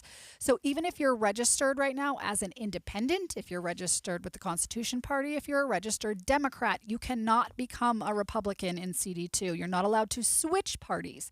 However, if you are an unaffiliated voter, meaning you don't have a political party that you affiliate with on your your voter registration, it says party affiliation, unaffiliated, you can still register with the Republican Party in Congressional District 2 and vote as a Republican in that race. I'm curious to all of the people you talk to in political circles, elected officials and otherwise, Linz, if they're expressing concern over the complicated, complex sort of you obviously know this like the back of your hand, but I think I would probably turn off the radio as I was walking in the house and be like, I don't. It doesn't matter. I honestly, I'd have to go somewhere and like look this up to make sure I heard you right, because there's just so many dates, and this is all new because there's a special election. So Well, just break it down. Are they worried about turnout and confusing voters at all through this process? Yeah, there's a little bit of concern over that. Municipal elections in general have lower turnouts, right? So municipal is just a fancy word for saying your city's election, right? So the city's election, when you're electing your county council or your mayor or anything like that, the city's elections typically have lower turnout. Actually, adding a congressional race in CD2, the clerks believe that will bump up actually turnout over in the counties that encompass CD2, but it's not going to impact everybody's race. In Salt Lake County, for example, some cities are in CD2, some are not, right? So it just depends where you live. So all of this is based on your address. So keep in mind, wherever you live, you're either going to have a city election, or if you live in Congressional District 2's boundaries, and you're a registered Republican, those are the only people who can vote in the Congressional District 2 primary, or your city has a primary. So really think about it in terms of where you actually live, your physical address. That's going to determine whether or not you have something to vote for right now. And these municipal elections happen in the odd years. Yeah. 23, 25, 27, there's always staggered. But depending on how long your mayor serves, they may only pop up every other odd year, whatever it might be. But another layer to this, as we're talking about this special election, Lindsay, is we're going through all this. September 5th is the GOP primary. Then in November 21st is the general election. They've got to do this all over again in 2024 for congressional District 2. Right. So this election for Congressional District 2 will just fill the seat for the next 18 months, the next year and a half, or however long the term is. Basically, this person is filling the term of Chris Stewart, who would have been up for re-election in 2024. So come this January, you will start to see candidates who are going to run for that seat in 24 start to file. And that's where, they're going to have to do it all over again. And likely the person that gets elected here come November of this year will seek re-election, right? So that person will be the technical incumbent, and they'll run for re-election as well. But this person, either Celeste Bruce Huff or Becky Edwards, going to get elected here in November, and then by January has to decide if they're running again and file. So you can have a ballot delivered to your home if you're a registered Republican, but then you can still go to, you said, the city-county building and vote now in person, like if you're going on vacation or something, which a lot of people probably will be, because it's kind of like over Labor Day that the election will be. It's just after Labor Day. Yeah. What you want to do is bring your mail-in ballot with you, just so they can see the unique number on it. They can void out that mail-in ballot. You cannot vote in person and in a mail-in ballot in the same election. That's not legal. It's not possible. So your ballot has a unique identifier on it that is unique to you as the voter and unique to this election. So when you vote in person, county clerks will be able to see that you already voted, and you won't be able to cast a vote in both places. I did go to the Salt Lake County Clerk's website, and there is a ton of information there on all of this stuff. So if people need to do some homework to sort of straighten it out, they can certainly head to that. Because usually when I would vote, it'd be like midnight, and I'd have these questions. Right. And this is a great resource. So Deb, do you know if you have a race to vote for right now? I have no clue. Okay. What city do you live in? South Jordan. Okay. So on my little cheat sheet here that I was provided by the Salt Lake County Clerk, it doesn't look like there's any races in South Jordan. Thank goodness. Okay. So I don't think even know you're why okay. I've been here for the last 7 minutes. I think you're okay, unless you're in Congressional District 2, but I don't think you are, because you don't think I am? I think it cuts over in Salt Lake City, right? Oh, okay. But maybe. With Dave and I thought maybe I was, because he's not. No. No. And you're in Davis County, right? Yeah, Okay, I'm in Kaysville, but Farmington is CD2. Right, yes. So you could potentially be in CD2. I'm not sure about Kaysville City, what they have up. I'm definitely not, yeah. I don't know what they I know have who up my for their- representative is, Deb. Yeah, right. Their city That's elections. true. But That's true. just Well, okay. don't get I overwhelmed. recently moved out there like a year and a few months ago, and I wasn't expecting this to pop up. And don't get overwhelmed by how many elections there are. Just focus on where you live. Your address only matters to what you're voting for come September 5th. Lindsay, glasses half full, political reporter for KSL News Radio. I don't know how you keep all of this straight in your head, but somehow you do it every day without notes in front of you. Just It's get out there and vote. Phenomenal. Thank you so much. We You bet. appreciate your commitment to keeping our listeners up to date on what's really, honestly, the most important thing that we do, our civic duty, which is get out and vote, like you said. Yeah, but educate yourself. Make sure you know the people you're voting for. Don't just mark it because that's the party or that's